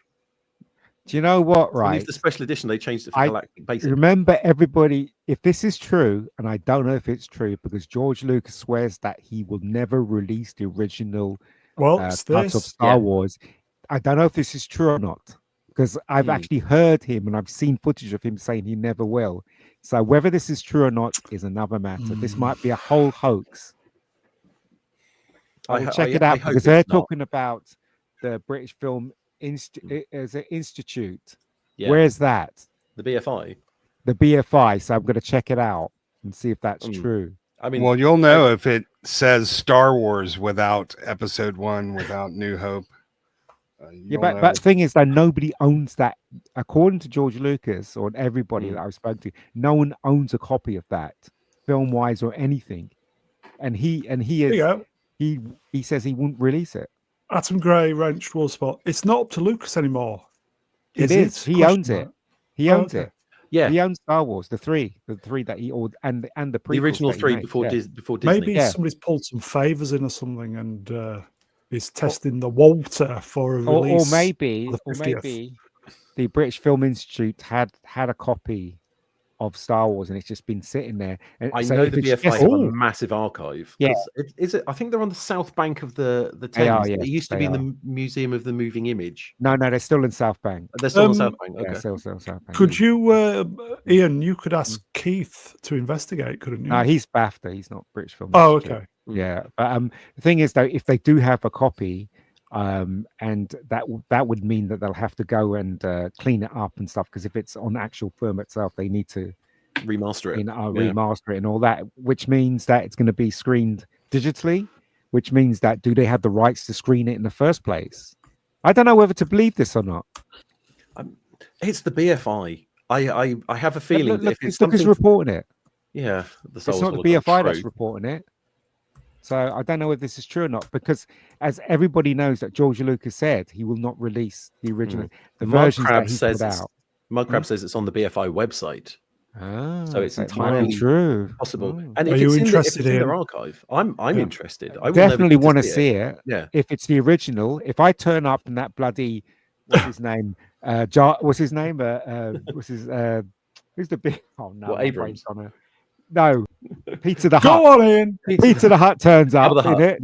Yeah, Then Pizza? basically, I'm joking. Pizza the Hut. Then basically, I'm going to scream in the cinema, and if it says, what is it? The Hope? What was it? New Hope? Whatever. No hope.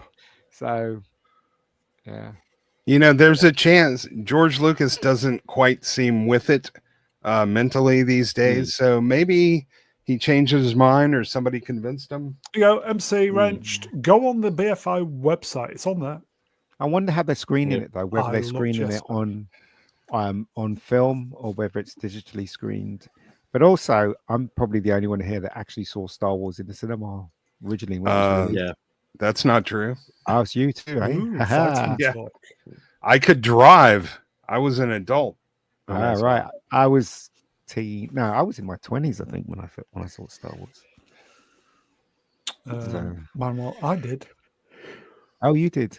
I thought it was a musical. My brother convinced me to go. I was like, I don't want to see a musical, because the only poster that was around was the original one. Where Luke's holding the lightsaber, and you got the mask in the background, and Princess Leia with her leg out. And all that. Is it me, or is everybody in the chat same age as us? Yeah. I didn't bastards. I didn't see it in Leicester Square. I saw it in the it's a theatre now. I can't remember where it is, but it wasn't in Leicester Square. I waited in line at least 12 hours to see the first one and 7 to see 1 Empire. hour. 1 hour. I waited in line 1 hour to see Star Wars. My brother made me stand there for the musical. Yeah. And then, the police came along because everybody was coming off the pavement, and they were on horses. The police were on horses, and they were pushing the crowd to go on the pavement and stuff. So that's how big Star Wars was. Here you go. James WWW saw it 35 times in 77. I couldn't afford to see it 35 times. I think James is in the business, so it was in the I saw it 3 times in the cinema and loads of times on VHS. It ran like all year, right? I remember just it did going to see it week after week after week. And that was back in the days when theaters were real. It was one screen. It was huge. And they had 70 millimeter projectors. I missed those. And that was before the multiplex. That's what I'm trying. I saw Star Wars in the West End, and that was 70 millimeter. Damn. And then when they released it wide, there was a little crappy cinema where I lived called the Ruby, and that wasn't obviously in 70 minutes. We used to go there every Saturday and watch it. And so the worst quality film you could ever imagine. There were scratches all over it and stuff like that. It was madness. But, Okay, I think that is it, folks. 2 hours seems I'm boomering, by the way. Come on, boomering. That is it, folks. 2 hours, nice and compact. Nice little get-together on Wednesday. Chat, you are wonderful. Thank you for the interaction, the super chats, the new memberships. And we're in this together, folks. We'll see you next time. I will thank the guests. Let me get the guests up. Indeed. Internet Help Desk. Adios, auf Wiedersehen, Gesundheit, farewell. Make a geek. Cheers, Em. no worries. Istaphobos. Cheers, Istaph. Thanks for having me on again. I do want to note that on my avatar and the banner, Janeway is wearing a dunce cap. Burnham, Jesus. Mr. Barlights, thank you, Mr. Barlights. That is it, folks. Possibility, stay tuned, of a bonus show tomorrow. There is no open bar tomorrow, so we're making the most of the opportunity. It's not 100%, but hopefully tomorrow night, folks. So that is it, folks. Take care, everybody. We'll see you hopefully tomorrow, same time. Take care, everybody. Bye. Cheers. Bye. Cheers, everyone. Timing.